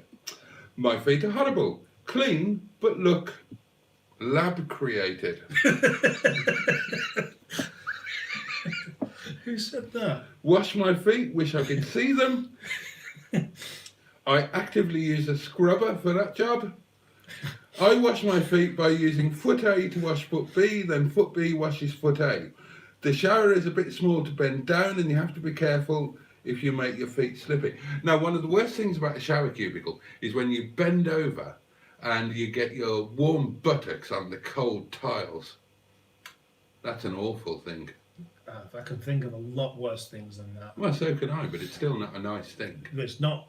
You can think of a lot of worse things, but not really in the shower. No, I can think of worse things in the shower. Oh, what, like falling over? Yeah, that's one. Dropping your phone. Dropping my phone. Being beaten by a battered sausage. I wonder what percentage of people have dropped their phone in the toilet whilst having a poo. I had a child who did it constantly. Did you? Yeah. Constantly? Yeah. Well, yeah, but it can't really be constantly, can it? You can't, because like you drop it in, then you take it out and drop it straight back in, like until you go to sleep. Well, no. Constantly, every time they went to the toilet. Because they kept the phone in the back pocket, and every time they lowered the drawbridge to attend to the doings, Yep. it just plopped into the toilet. Yeah. And this person didn't learn. No. Because most of the time, especially if it's switched on, being dropped into the toilet could actually knacker it. Yeah. Yeah. That's why they seldom had a working phone. Right. But there won't be any point in even taking a non-working phone to the toilet with you, would there? I suppose not. One of the small people that live here did a poo in the shower whilst being showered, then trampled in it. That was the worst thing that ever happened in my shower. It was awful. And somebody has replied to that, waffle stomping. Waffle stomping. Oh dear. Is that something you do in the shower? You must have had one of your kids poo in the bath. Oh, right, I see. No. No? No. Oh, you did well to escape. Waffle stomping. That's a rather endearing term, actually. It sounds like... I suppose the idea is you'd need to break it up to allow it to disappear away. Oh, down the plug hole. Yeah. Yeah. Without you actively having to take to it to break it up. Do you think that's disgusting? Manually. Would you not mind doing it? Because once your fingers are a bit dirty, they may... I'd rather do that than pick it up. Would you? Well, yeah, because you're less particular about your feet, aren't you? Well, Because which is probably why you asked this question in the first place. You don't eat with them. I didn't ask this question. Oh, I asked the Yeah, question you did, about you did. washing feet. Yeah. You don't eat with your feet. No, I don't know. Oh, what do you do with them then? Well, I just walk on them, basically. I don't walk on them. I mean, feet aren't much use for anything else. Well, There's a feature. What else? they're good for filling boots. To walk on them. Otherwise, you wouldn't put boots on. You'd have slippers. Real men don't wear slippers. Yeah. He's wearing slippers. And I'm as real a man as they come, baby. Tartan slippers. Yeah, man. Yeah. These are a gift. I mean, I've got to say, I think they're quite dapper. And I've never wanted a pair of slippers before, but now I do. Do you not have any slippers? They look like indoor wellies. Do you not have any slippers? Yeah, I do actually. But I don't wear them. I was going to say, just mention it on one of your videos and somebody will send them to you like they do everything else that you mentioned. That's not fair. You make it sound like all I do is talk about the things I haven't got just so someone can send them to me. And it's not. That's not all you do. It's no 20%. That 20 is the magic number tonight, isn't it? It's really not. Right, I'm going to read a comment whilst he goes out there and does his Boaty thing. And the comment I should like to read, when I find one I'd like to read, is going to be, I just timed it just right to be eating chicken sandwiches during this conversation. I wonder, is that your own conversation that you were having, or the one that we're having now? Because, I mean, it would work if you're having a conversation with yourself that nobody's reading, to be eating a chicken sandwich at the same time. I'm not a fan of a chicken sandwich. I'm going to be honest with you. You don't have to be. I think that... mustard boots. Oh, I thought mustard would have Jesus boots. What are Jesus boots? Sandals. I've got no idea. Jesus says they're desert wellies, aren't they? I don't think that chicken makes for a good sandwich because it's too dry. Yeah. I find. Breast meat, yeah. Yeah. Leg meat, no. Yeah, but then the bones don't make for a good sandwich. You take the bones out. And most legs contain... How would they walk? You haven't thought this through. You haven't thought this through. They don't walk into the sandwich, do they? You have to take the leg off first. When I was a student, I used to go for lunch with a girl whose name I can't remember. And we used to go to Woolworths Cafe. And I used to get chicken and lettuce sandwich. But there was nothing moist on it. And I don't know why I used to buy it. I was a bit fussier with food then. Chicken and lettuce. Yeah. Yeah. Now, if I have a chicken sandwich now, and I sometimes do with some of my marinated chicken, Yeah. then I will have it with, I make a chili mayonnaise. I'll get to that one in a second. Okay. Yeah, I would do that too. Chicken with mayonnaise and loads of cracked black pepper. Yeah. And maybe a bit of tomato. I tend to have the tomato as part of a salad bowl on the side. Oh. So you have a mouthful of sandwich, Yeah. which is chicken, lettuce, mayo, and then you have a dip in, and you've got tomato, cucumber, pickled onion, that sort of thing. Yeah, makes having a sandwich more civilised. Yeah. Does it? Yeah. More difficult to eat while driving, though. Yeah, well. You shouldn't eat sandwiches while driving. I don't think you should. No.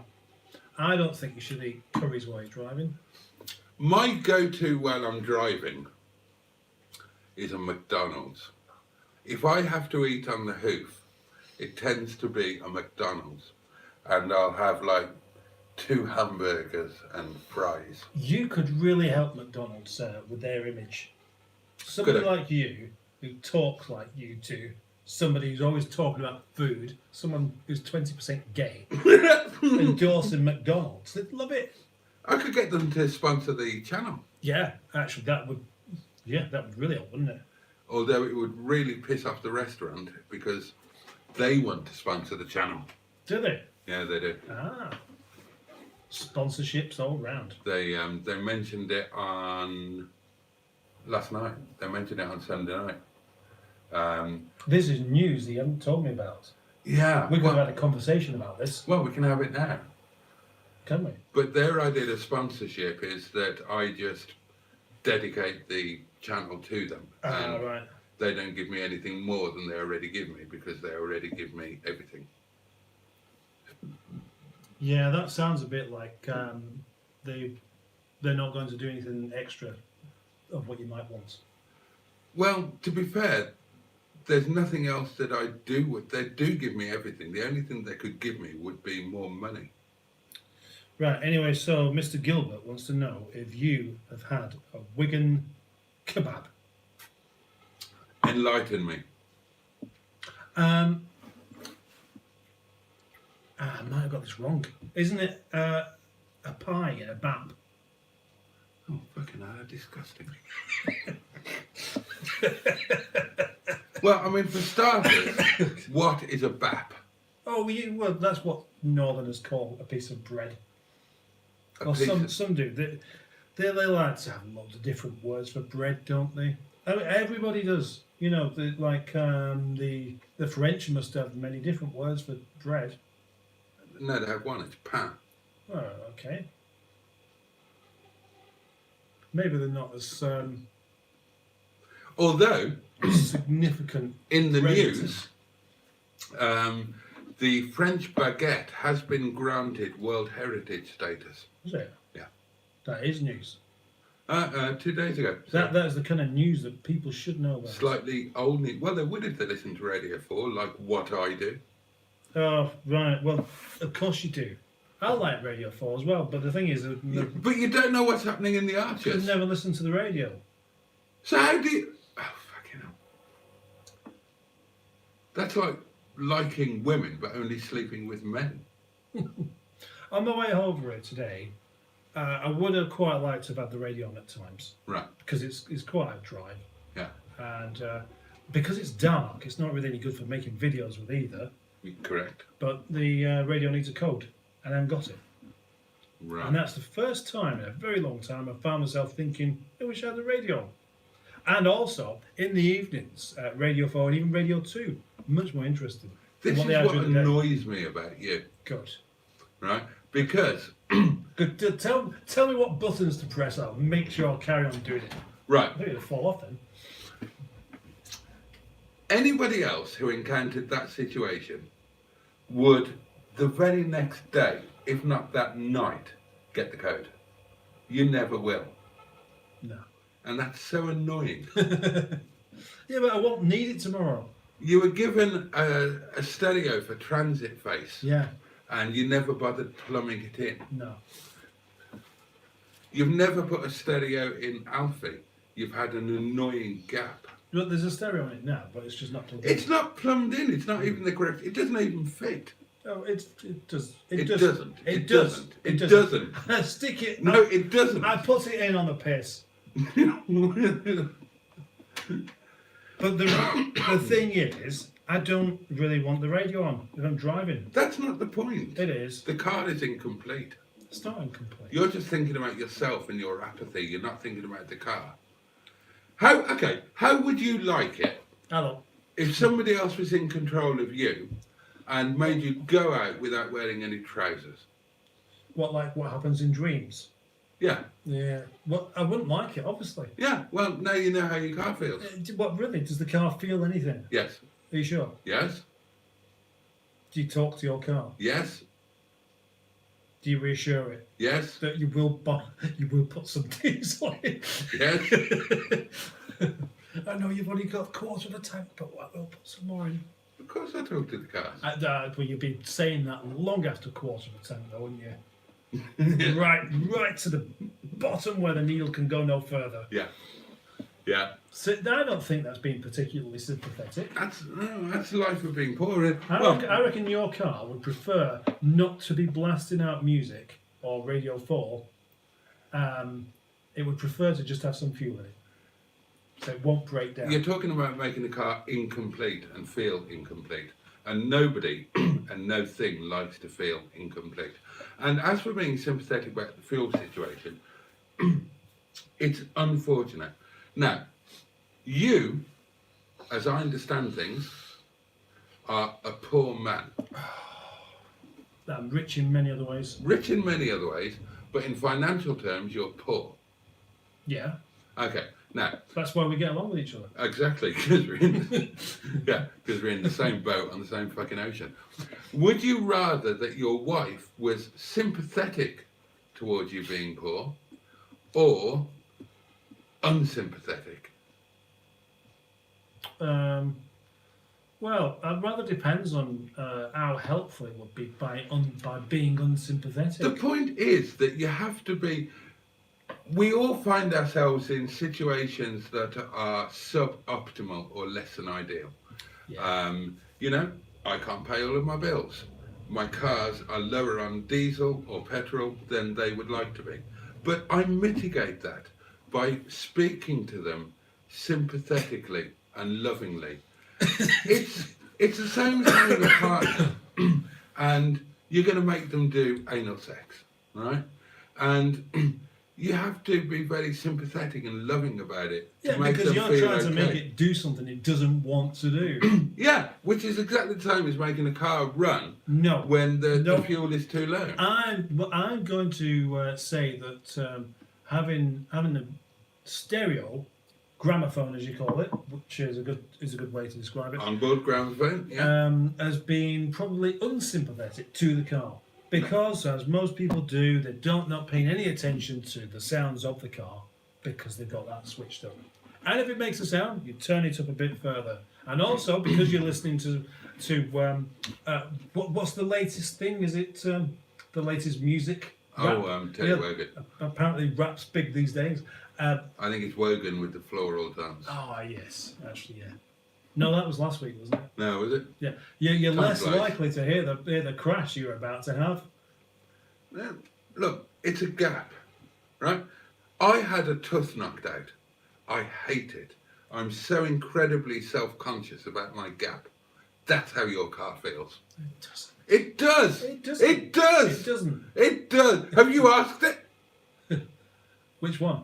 Any of them? No, They're all missing. They're all missing something. Nigel isn't. That's got a working stereo. And, Oh, you said that. as opposed to he. Yeah. Yeah, well, I think I mentioned this before. It is still. It's not really a he or a she, is it? Let's be honest. And it can't be both. It can only be neither. I think that we should do a crowdfund for a new roof lining for Nigel. Not for you, because you don't give a toss whether you're driving around in a Bedouin tent. But I think Nigel would appreciate having a new roof lining. Normally, if I am with Nigel, I don't talk to it, but I do. Oh, it again. I do feel like it must be a bit alive. It couldn't possibly be so cheerful otherwise. And it's not bothered about the roof lining, I can tell you that. It's got better things to think about. Right. That car's been looked after. Was that another hidden comment then? Yeah. Are you going to let it go? Or... No, I've done it. Have you? Yeah. Which one was it? I think it was. Does Amos really still run the wool pack in Emmerdale with Mr. Wilkes? Nay, Mr. Wilkes. Is that one with that handlebar moustache thing? Yeah. Right. And it would a goodly amount. I'd like a moustache like that, actually. It's rather stylish. My Streetwise has an aftermarket stereo. I prefer to get a standard one, but they cost more than the car is worth, especially when it's got a fucked up head gasket. That was a hidden comment. Yeah, that's something I'm going to do in my future YouTube doings. Seeing as my great wiper debate has been stolen by somebody who I won't mention. Oh, that. Simon. I'm going to have the great stereo debate. And should you have original fitment onboard gramophone, or should you update it to a modern one for your own convenience? Actually, I'll ask you first. Yeah, go for it. It's up to you. Oh, okay. So That's the simple answer, though, isn't it? yeah. So that also means that it's up to you. So what would your choice be? What has Nigel got?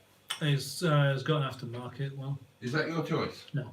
No, so do you really think I'd put a stereo in it? If it didn't have one, it'd still not have one. What's your preference then? What would your My preference preference be, would ideally, be in an ideal world? an original one, Right. just because it's actually. I've got a question. Yeah. You know when people talk about original equipment Yeah. and they use the term or the acronym OEM, Yeah. what does that stand for? That's not an acronym. That's an initialism. Oh, let's not have this again. It's an acronym. It's not an acronym. What does OEM stand for? Original something, something manufacturer? I can't remember, but yeah, it is something like that. And it is, especially on older cars. Obviously, that's what people like. Is originality. See, I'm Most people like it, I'm but then really again, torn on it.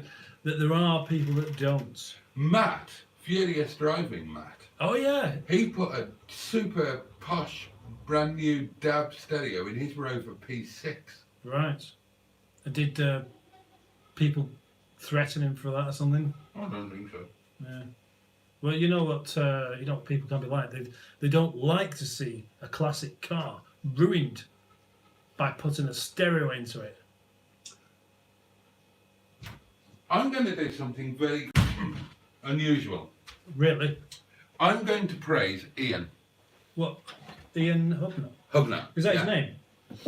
his name? Go Well, on. you should know he's one of your celeb friends. I've only ever met him once. You've messaged him. Yeah, I messaged him. Yeah. Well, he messaged me actually. Did he? What did he say? He was asking some advice on fitting a particular engine to a particular car. It's like a never-ending voyage of discovery with you and your celebrity chums. Isn't it? I've got loads of things I can tell you about things you don't know about if you're really interested. But Yes. I don't think you are. I think we all are. I think we'd all like you to go ahead and tell them. Oh. Anyway, the point was Yeah, that back to the point. Hubner. Actually, let's discuss this. Oh, look, Hubnut's on there. On where?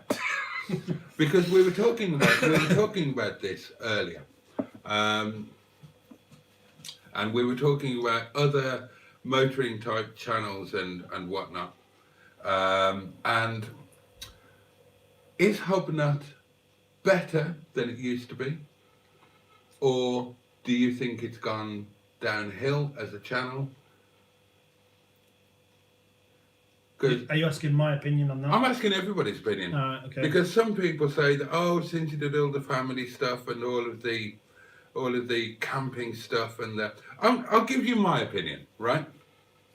I am an unashamed fan of Hubner.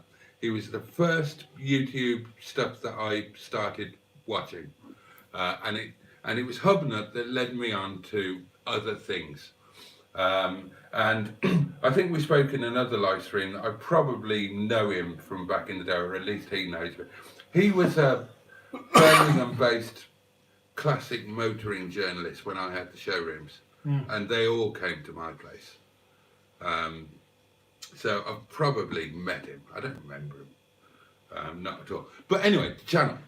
And I quite like the fact that, having gone through some ups and downs as we all do, I like the fact that he's in a settled family situation and that he's a lot happier than he was when things were not quite so good for him. Yeah. Well. And I don't mind in the least that he puts in bits in the channel about things that are non-car related. Good. Where do you stand? Well, I agree with you. Right. That's kind of what I think as well. Right. I don't Because I'm an emotional person, being 20% gay, and if I watch somebody's channel, then I get invested in them as a person, as well as just what they might happen to be talking about, or the car content, or anything like that. And I was genuinely upset when he went through, a bit of a low time, which God knows we all do. And I'm happy to see that he's in a different situation now. And I'm not particularly interested in the camping bits and all of that stuff, but I'm still happy for him. Well, what you wouldn't do is decide that you don't want to subscribe to his videos any longer simply because he does something else as well. I wouldn't, no. No, but yeah, I mean, many would. Many would. It's not focused enough on this particular thing that I'm interested in. And if you don't start doing exactly what I want you to do, I'm going. That's what some people will be like. There's an interesting question. So, as a famous YouTuber, What, me or him? you, Right. when you make I'm your, famous. Well, when you make your content, do you do it to, what percentage is to please yourself? What percentage is just convenience? And what percentage do you do to please, to do what you think will please your audience? I don't know. It's very difficult to put percentages on things like that. Well, just talk about it generally without giving numbers while I catch up with comments. Well, for me, I think it's pretty much a selfish thing because I make videos that I like. I make videos that I'd like to see, and if I don't get into it and think this is rather good, then I'll start again. Wouldn't you? Sorry, I wasn't listening. I was reading the comments. No, sorry, I don't expect you to listen. Right. Ask me a question and then don't listen. That's exactly what I expect from you. I was interested in what people are saying about Hubner. Ah, right, yes. I like that Furious Driving has an everything else type channel that isn't focused on the cars, leaving his main channel focused. Oh, is that the Furious tea break? Yes. I mean, it's kind of a good idea. Is it? Well, yeah. Or I mean, is it a cynical way of trying to get the same audience to watch your content twice over and get double bubble from it? Well, probably not. I think I'm sure he set that channel up. I'm sure he said something about that every time he did a particular type of video, he could see his subscribers drop. Right. So he opened up another channel so that if you are interested in that, then it's there. Okay, that makes sense. Well, yeah, it does. It does. made sense to me. Yeah. But then it also... And now that you've retold the story from a third person point of view, right. it also now makes sense to me. Did it not make sense before? I didn't hear it before. Oh. I had no idea. Well, that might be why. Because I'm not a personal friend of Furious Driving Matt, like what you are, with his phone number in your phone and everything, and your messages from, not that I'm in any way bitter or jealous, of course, you understand? I haven't got Matt's phone number, actually. Have we not? No. I was surprised, actually, because And yet Matt is definitely one of the friendliest of all these big boys, isn't he? he did a really nice thing for you. When you were a total nobody, I've never been a total oh, nobody. you were a total nobody. You're in the same position I am now. He did a really nice thing, and he did a cameo appearance on your video for you. Yeah, he did, yeah. Nobody's done that for me. Well, you did. Yeah. Well, yeah, well, you did. You Not only I do. You didn't know you did. You put it on your own video, taking the piss, and I nicked it off your video and edited it very, very differently, so that you're saying completely the opposite of what you were originally saying. And I don't think you've ever worked that out, have you? I don't remember. Because you don't remember what you said. No. If you look at my intro video, Yeah, I know the bit you mean. yeah, and you say that the channel's no good, but I'm a nice guy, and then you say I'm sorry. Yeah. And it sounds as if you're saying sorry for saying that I'm not a nice guy. Right. And you totally didn't. Right. That's clever editing on my part. Yeah. Yeah, of course it is, yeah. Because You made me say something that I didn't. But Yeah. I don't remember, it's such a long time ago. it was... I can't even remember saying any of that stuff. You forgot... That's my excuse. I brought you that dreadful bottle of beer. Yeah, which you pretended was really expensive and really good. Yeah. And then when I was drinking it, I thought, I don't understand what's so good about this. It's terrible. No, it's really awful. But you forgot to take it home for ages. Oh yeah, didn't I? And then you were having a really bad day. I think the head was going on. Nigel. No, was it Nigel or? Benny Jazzmax. There was it could have actually been a problem with the custard missile. No, that didn't really have a problem once I got it back. But you were having a bad day or something, and you finally and you ended it saying that that you'd forgotten to take the beer home again, and you said, "I'm sorry about it." And I thought, well, I can put that bit with the bit from the other video and make that into something totally different. And that's what I did. And you are now immortalised on my intro. Yeah. And when I overtake you the day before Valentine's Day. The day before now. No, I said I would do it by Valentine's Day. And if I do it on Valentine's Day, you'll say that I've lost the bet. Because I said I'd do it by you try and wiggle out on a technicality. What I'd like to know is if this does actually happen. I've been working the figures out in my mind. It's totally not going to happen.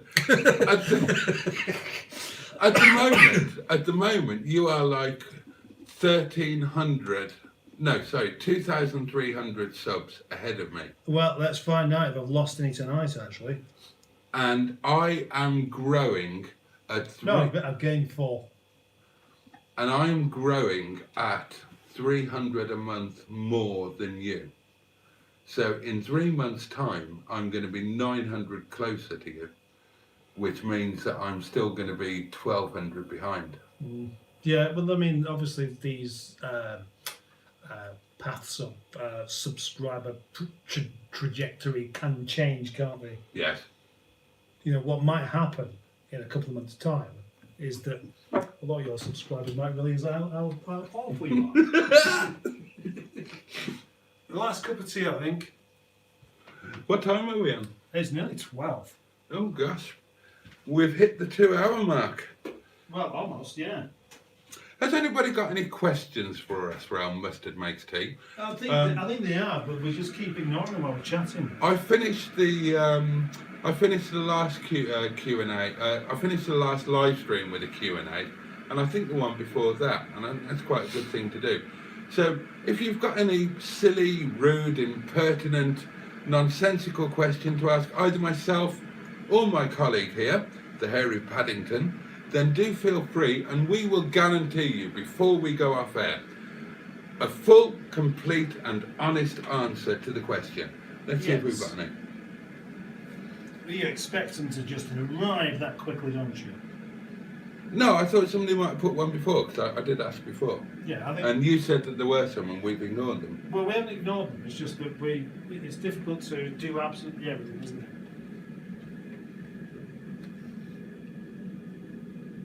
Gosh, I still look a bit fat, don't I? Well, it's only been a week. Have you weighed yourself? Have you lost weight? It's difficult to tell because there's no flat surface anywhere at work to actually. Actually, you do look slimmer. Just as I'm stood. Ah, okay. But I was having this habit of standing with belly out to try and balance the weight. Oh, Simon is on 43 subs. Your prediction came true. Oh, good.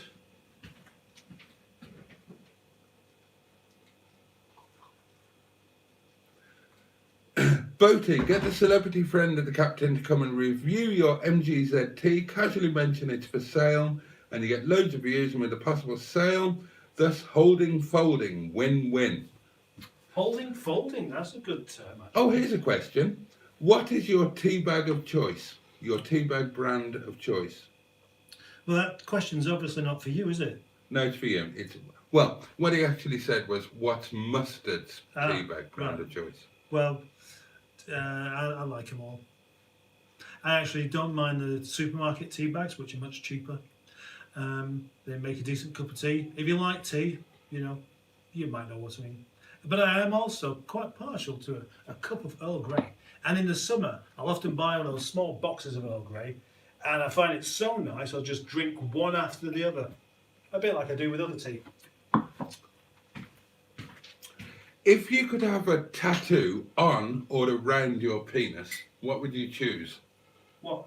On or around? Yeah. I think I'd go for around.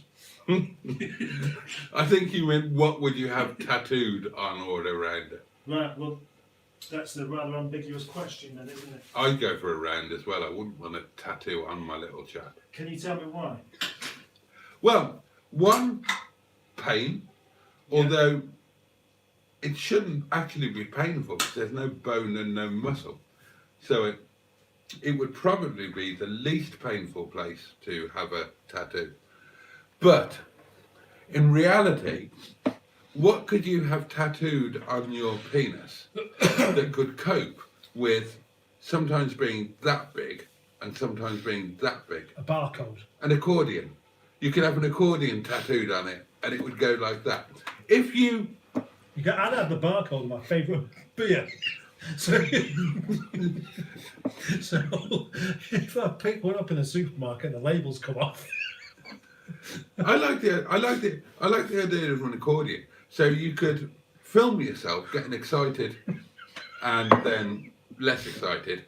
And if you speeded that film up, you'd see the accordion playing and you could put a really good track over it and put it out as a short and get loads of views. Yeah, and lots of abuse. And the other thing that I love, and I need to video this, if you've got a TomTom satellite navigation system and you hold it in your hand rather than mounting it in your car, and when I say mounting it, I mean putting it in a windscreen mount. I don't mean, podgering it.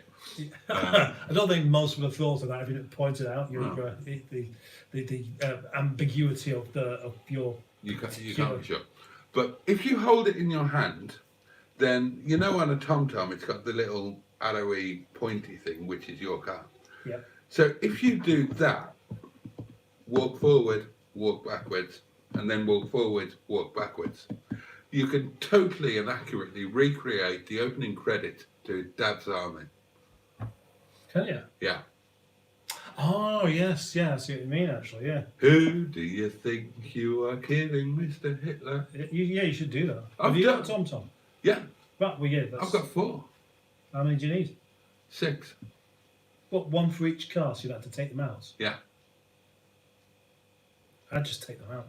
I know you would. But yeah, the problem with just taking something out is that sometimes you can forget to take it out and find yourself in mid-Wales not knowing how to get out of mid-Wales. Remember that in 2 of the cars, I've plumbed them in properly, as in removing interior trim to hide the cable.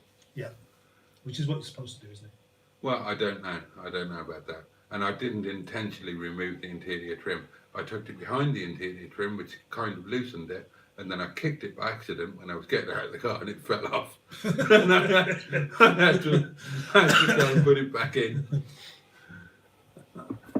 So, what tattoo would you have on your penis? I've answered. Oh, right, I haven't, have I? No, I have, yeah. Yeah, and it was about as serious an answer as what you managed. Okay. Is mustard ever going to finish the other over 45? What's happening with, what's her name? Rhiannon. Rhiannon. Yeah. What's going on with Rhiannon? I don't know, I keep forgetting about it. The trouble is... I've forgotten what... Oh, you did the head. Yeah. That should be the difficult bit. I did the head. And it's your car now, isn't it? Yeah. Right.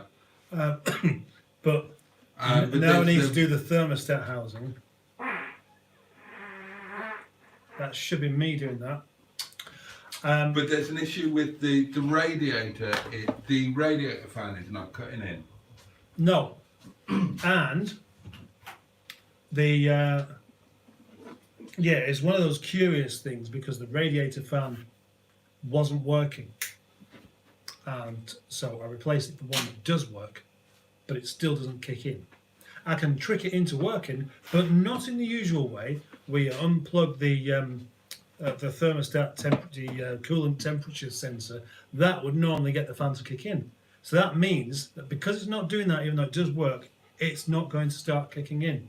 And what many people would do is just provide a switch in the dashboard. So you can stick it on yourself. Yeah. But it's not a good idea, is it? And I'll tell you why, because if you sell it to somebody who forgets that it's there, or it doesn't pay any attention to the temperature gauge, it's still going to end up overheating unless it's left switched on all the time. I like that car. I like that. You know I did. You know from day one that I like that car. Yep, I know, because you told me. I like it a lot less than the other one. Mine. 'Cause I don't really like all the new seats and stuff like that, which nobody should. But anyway, so that was that question answered. Are there any more questions? I'm sure there is actually. That was a northern thing. Which car has Mustard used to get to Windy Bottom? Well, good question. By Mr. Ben 747. Now, my favourite hybrid of a children's television programme and a high-capacity jet airliner. And the answer is Gladys, which I have since discovered doesn't have particularly bright lights, which isn't appropriate or useful whilst driving along these rather darkened roads with no lights anywhere. Well, I don't understand that. What's special about Mirand Street, Boaty? Mirand. Ah, right. Rue de Mirand. I used to live there, and I stole the street sign when I left. Well, that's a nice little momentum, isn't it? Yeah? Memento. Yeah, memento. Yeah. There was some momentum when I stole it. There must have been. Otherwise, you wouldn't have been able to get it off the wall, would you? Who owns Yard Cat? And is Mustard putting a Christmas tree up in the yard? Well, I can answer both those questions by saying I don't know. I know. Lovely. The Yard Cat is obviously owned by someone in one of the houses locally, because Yard Cat does pop around quite a bit. But what I've also noticed is we can go maybe 2 or 3 weeks and no Yard Cat, and then one day it's there knocking about all day. And it rather does depend on company, because for some reason when people turn up, so does the cat. Which do you prefer, Yard Cat or Yard Squirrel? I think actually the squirrel's more sociable. Or Yard Magpie? No, not. My favourite animal that we had at the yard was actually a Canada goose. Really? There was a Canada goose there all day once. I've got it in one of my intros because it just seemed to be a bit wacky. I mean, this goose flapping about everywhere. And it might have been a bit damaged or something because it was walking around quite a lot. But it was there for one day and then gone. Oh, there was also chickens there once as well. Yeah, chickens. So are chickens there today? Yeah, no, I mean chickens that still have the freedom of life. Okay. Will you miss Transit Face? Yeah. Oh, that's sad. That is sad. Isn't it? But, you know, I have thought about it quite a bit and it just doesn't seem to make sense keeping it. It depends. Oh, there's a point. Well, pity old Mike's not been in tonight, actually. Oh, yeah, Mike does pop in. Yeah, but he's not done tonight. He hasn't done. No, maybe it's because I'm here. Oh, maybe he's going out to do some extra work to save up for Transit Face. Maybe. Getting rid of Transit Face would be great if you used a bit of the money to pay what you are probably behind in, if you're anything like me. But if you then did something positive with, you know, bought a car that you could immediately resell. Yeah. And well, the idea was... or put the money to even better use and got sheets on through an MOT. That would be good, yeah. Yeah. Yeah. That would be great. Well, I'm thinking trade plates. Ah, good shout. Yeah. Yeah. Everybody tells me I should have trade plates. I've got a question for you. Oh, yeah. Yeah. Well, write it down. Can I borrow your insurance? You can't say that. You can't ask something like that. When we get some money, Yeah. if a car comes up like here that I could buy or we could buy or whatever, can you whack it on your insurance so I could drive from there to here and then sell it? Well, I would put it on my insurance if it was going to be used by me. I wouldn't take it off because it's not in my yard. Put it that way. Right. Okay, but be careful what you say. No, Yeah, careful what you say. we've got 20. There's 37 people watching this. Oh, fucking hell, that's a record. Is it? Ah, yeah. Oh, the hairy Paddington has worked his magic Have tonight. you not been keeping your eye on that number? No. No, I've been getting a bit drunk, to be honest. Yeah, I can smell it. I'm such a lightweight these days that a couple of glasses, sniff of the barmaid's apron, and I'm away with the fairies. Oh, gosh, I wish I was And about to crack a beer open now. the moment that you go, I'm going to propose to somebody. Yeah, I bet Because you are. that's what I do. Well, the good news is that you're going to do it after I've gone. So it means you're not going to do it to me. No, I'm definitely not going to propose to you, Mike. The alleged 20% gay side of me is not going to come out in that way. You keep it well and truly in the box. Let me. I don't want to do it now, are you? No! I'm just going to prove my point.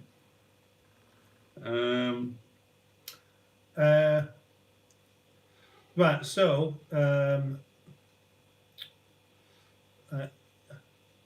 right, yeah. Is there such a thing as a bald Paddington? The Paddington was actually a character. It's not like a type of animal. Although I'll just expurgate the. expurgate. What are we doing here?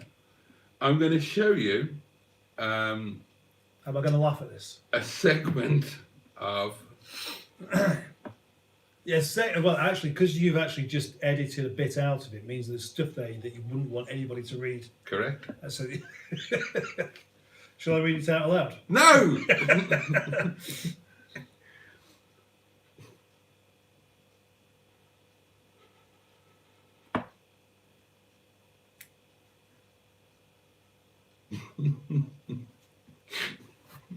Yes. You see what I mean? Yeah. Well, yeah, presumably that's not you who wrote that. You can read that bit. Well, I just did with it. No, I mean you can read it out. Were you drunk typing this by any chance? You do seem to have a tendency to go inwards at stupid clocks saturated by whatever amounts of wine. That is a response to one of the standard messages that I sent in between pouring out the last drop of the bottle of wine and staggering upstairs to bed. Do you still, your disclaimer about stuff you talk about after midnight? Oh yeah, anything after I have a disclaimer. And it's after midnight now. Anything said after midnight does not count and may not be used against you in a court of law. Oh yeah, so is there such thing as a bald Paddington? No. Are you still after a caravan? You haven't watched Pornhub. Yes, we are desperately. What is it a euphemism? It is now. Right. It's bound to be. I mean, I don't know, but it's bound to be. It does sound like one, doesn't it? Well, Have you ever come up with any of those? Because I have. do you prefer a hairy Mary or a bold Paddington?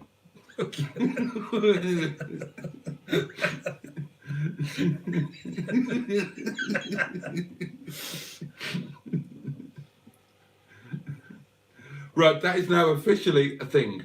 A shaven haven is now known as a bold Paddington. Oh, look who's here. Who? Oh, Tracy's here. I bet you guys are about to finish. I'll be with you in 5 minutes after my stream and you're all going. We're still here. I'm half pissed. Yeah, he is. I am. And I'm not the slightest bit pissed, which is probably just as well. Given that you're driving home. I need to go for a wee. And we are still after a caravan, so yes, if you have a caravan, please give it to us or buy one for us or something. It's because we started earlier. That's why. I shouldn't be feeling like this at only midnight, but we started at 10 instead of 11. So I've got an extra hour's worth of wine inside of me. Let's see. If you want a car you can flip instantly, get a Reliant Robin. Oh, that's a rolling over joke, isn't it?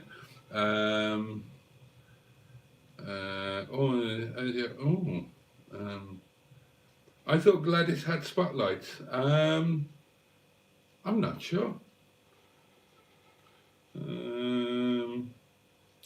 The ladies say Boaty could have Llanfair PG tattooed on his willy. Now, you've copied and pasted that from somewhere. If you're Welsh, you don't say that. That's a tourist thing. The Welsh and all of the locals, we call it Llanfair PG because it's a completely made up name. It's an absolute nonsense. It's a string of random features in Welsh put together purely to make it the longest place name in the world, to make it a tourist attraction. It's an absolute nonsense, and we Welsh have no truck with it. Can you pronounce it? God, I used to be able to. Llanfair Gwyleth. Oh, I'd have to read it. Yeah. I think I may be too drunk to announce it. Yes, I can. That's an easy way out, and I would definitely be going for that myself. Oh, D Mac has joined us. Good evening, D Mac. Get a trailer tent like Hubnut and Thing, if all that sweet content. I guess that was meant to be think. I've looked at trailer tents. I have actually looked at trailer tents as an alternative to freezing my tits off in that yard. And in summer, having somewhere nice to eat. But a caravan would be more better. I just like the idea of us pissing about with a caravan, having it in there and taking it to shows. Oh. Hello, wife? Yep. Where are you? Are you on your way home? What's going on, please? No, she's watching us. Oh my God! I wasn't expecting that. No. No. There was, I don't know her name. You've never done. I do apologise, Mrs. Mustard. That's but what it's called, yeah. Mustard here only has you saved in his phone as wife, and I have taken him to task over this because I'm sure that you are a sensationally worthwhile person in your own right. But I would like to say good evening to you, but I don't know your name, so good evening, Mrs. Mustard, and thanks for tuning in. He is safe, and he will shortly be on his way back to you in tip-top prime condition. Yes. Hello, Custard Fairy. In tip-top prime condition. Yeah. Interesting. Well, you're sober, I don't want to be. you haven't been molested in any particular way, shape or form. You're not over full. No, definitely not over full. I'd say you're primed to go. You know? You want to get rid of me now? No, I'm just saying that, no, I didn't mean primed to leave here. I meant that when you arrive at home, should Mrs. Mustard, I would just say that you're in jolly good starting order. Are you starting to get pissed? Yeah. You don't have anything to eat though, have you? That's the trouble. No. You need something to eat, don't you? I will have my, well, I've got my curry before. Actually, do you know? You know what the problem is? I realised when you'd gone to the bog, I'm an hour ahead of myself. Oh yeah. Yeah, we started at 10. I don't start. Oh yes, of course. I don't start drinking until 11:30. Ah, no wonder. So it's actually in drinking time. It's now 2:00. Are you going to be able to actually make your food? I mean, you're just warming it up, aren't you? Really? Yeah, it's just a pink cuisine job. Microwave job for the curry and rice. Pink cuisine. I've got handmade naan that just needs to go in oven. There's the. Hang on. Does the height of Lloyd Vehicle Consulting on the drain pipe include? No, I should remove that actually. Don't upset him anymore. No, it's not. No, I was reading that and I didn't really mean to. I should have read it out properly myself. Oh, well, I can answer that. The drain pipe of dreams, not just the drain pipe.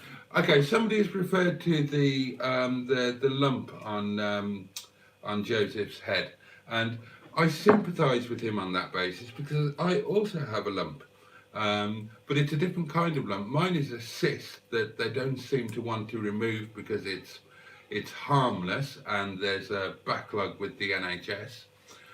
Joseph's was something else, and was a hereditary thing.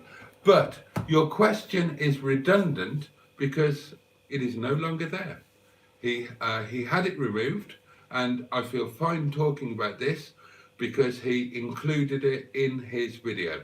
It was a minor procedure. He's had it removed. It's no longer there, and he's a fine, handsome chap. And Mustard is very friendly with him, and I've spoken to him, not in person, via email, and he's a lovely, lovely fellow. Indeed, he is. And we have both taken the mick a little bit, but only in the way that we do with each other, because we like each other, and we're the sort of chaps that are a little bit mickey taking with people that we like, and we like Joseph, don't we? Well, yeah, we've never actually said anything horrible to him anyway. Well, you did abuse his name somewhat. Yeah, but that's different. That's what I'm trying to explain. Ah, right. Yeah, but that was fine. That's all good. But it wasn't done with gestury. Yeah, it wasn't done with any intent to be offensive or upsetting.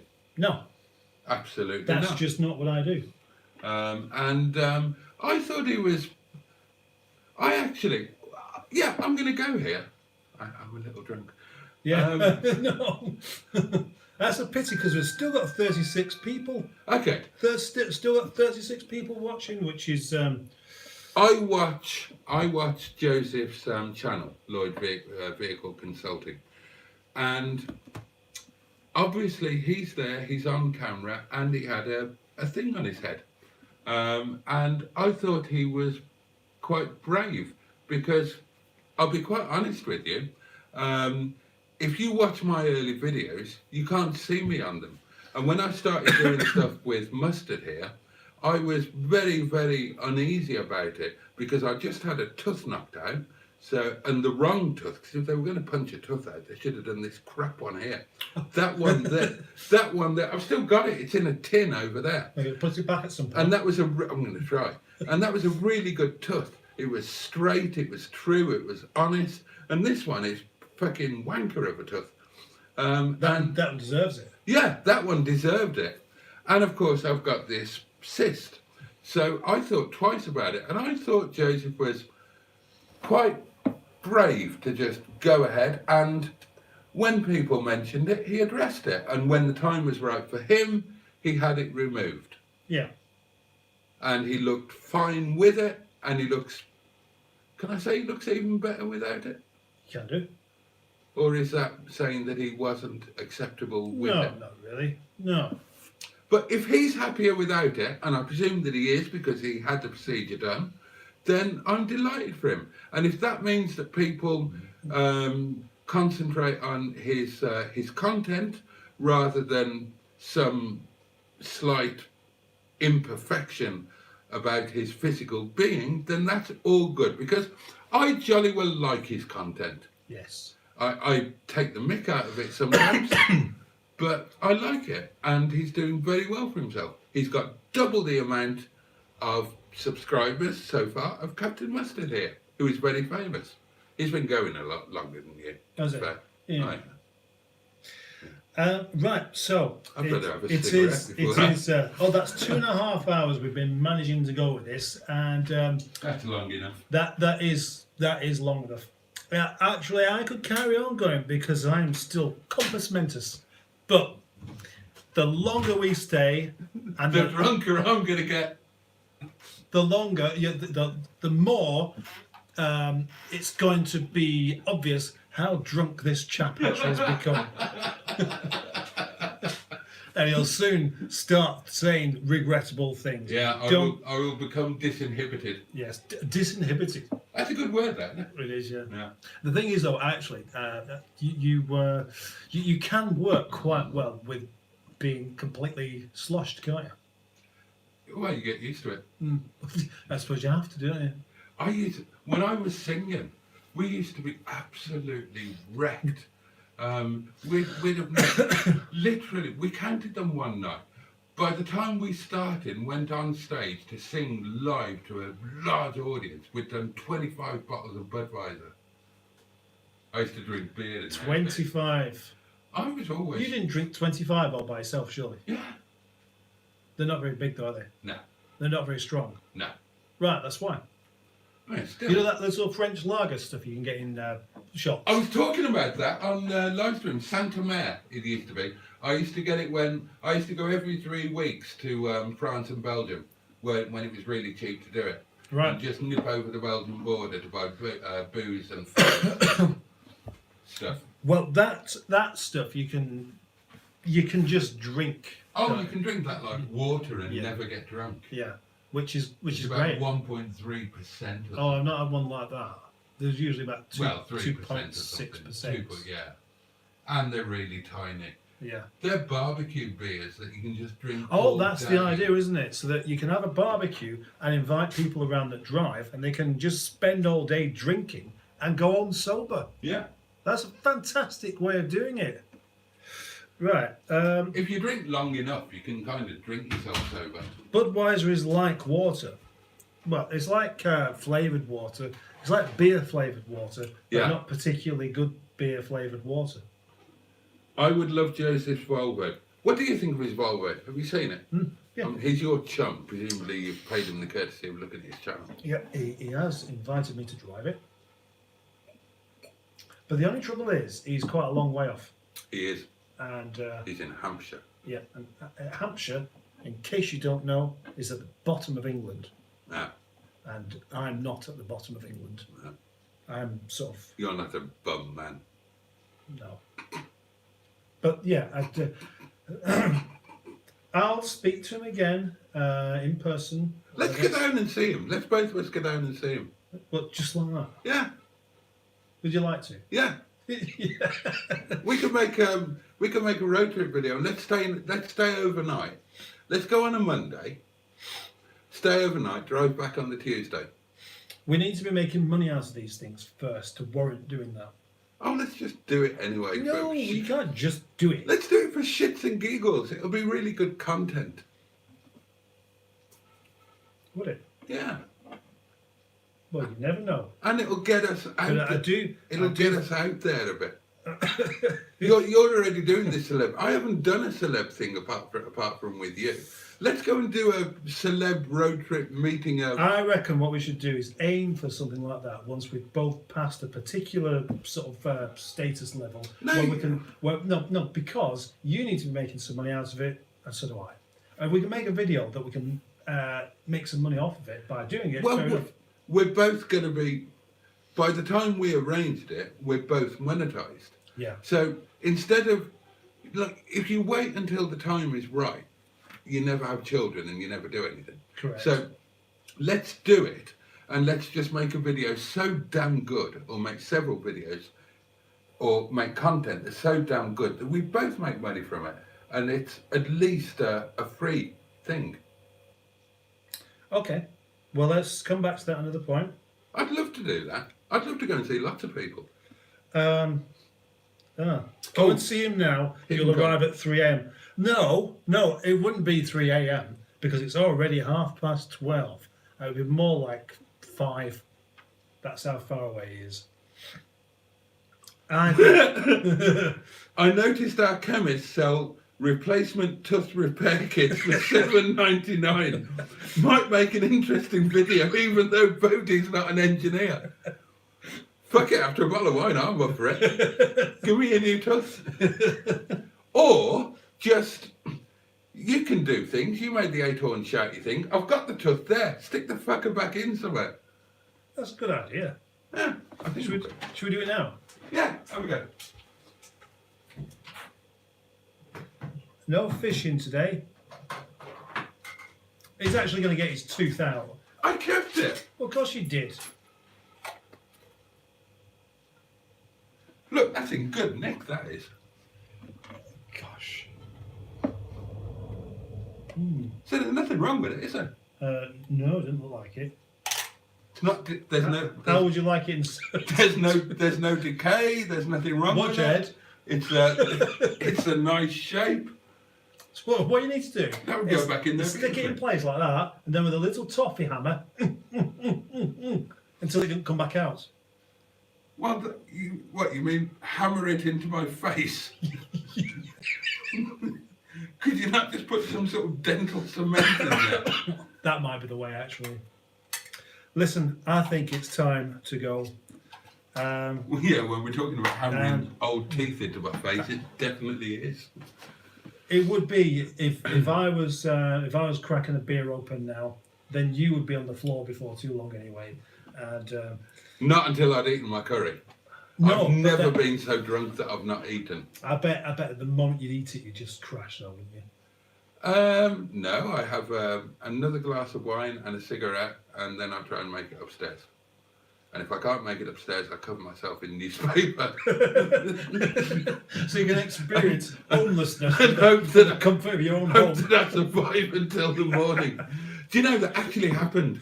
When I had the car showrooms, I had a sales manager, dear friend of mine, amazing. Oh fuck! Probably shouldn't say all of it. I won't say his name. Right. And he carried. And he decided to carry out a massive fraud.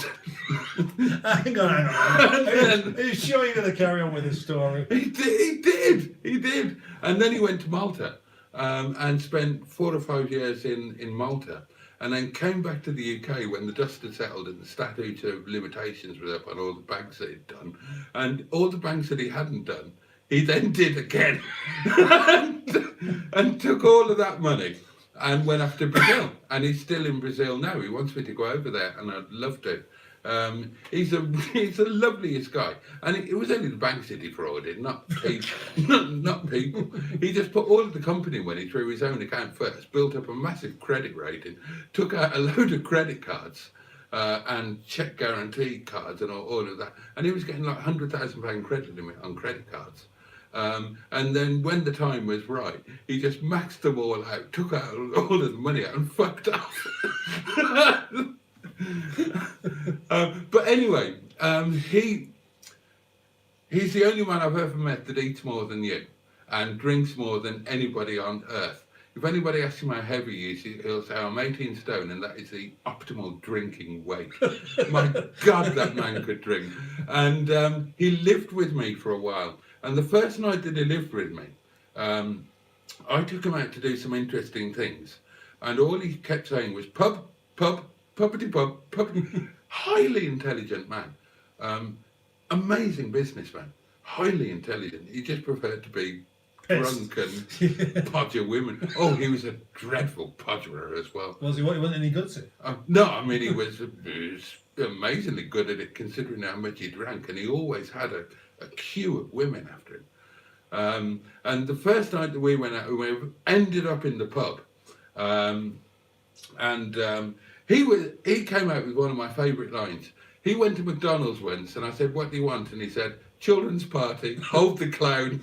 It's just the amount of food. And that first night we went out to TGI Fridays, and we went out to Liberties on Hagley Road in Brum, and stopped at my favourite kebab shop in King's Heath on the way home.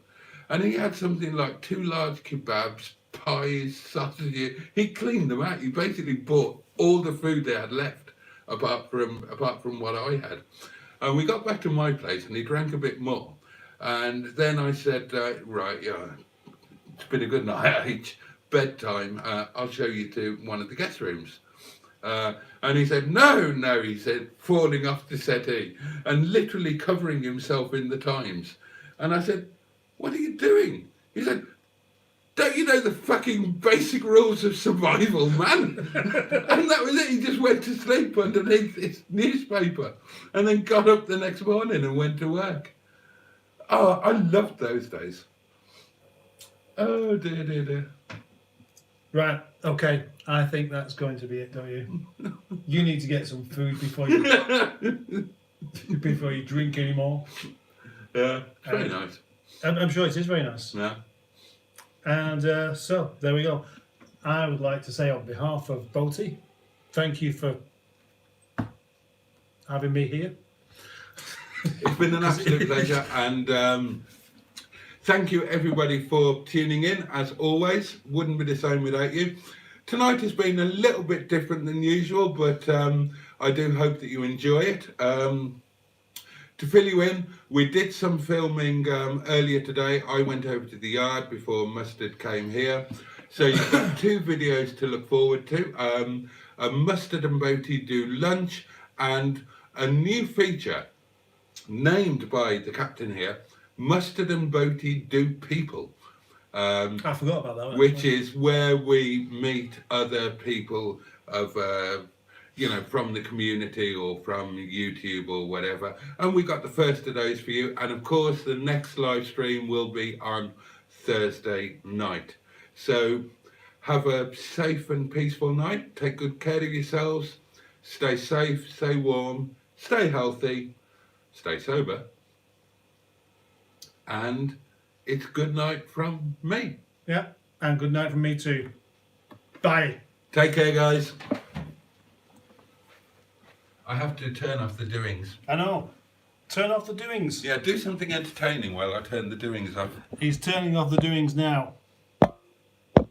He seems to be struggling to turn off the doings. Can't remember which one to press. Oh, it's that one there, isn't it? That'll be it, yeah. You got it. Well done. Well Good done.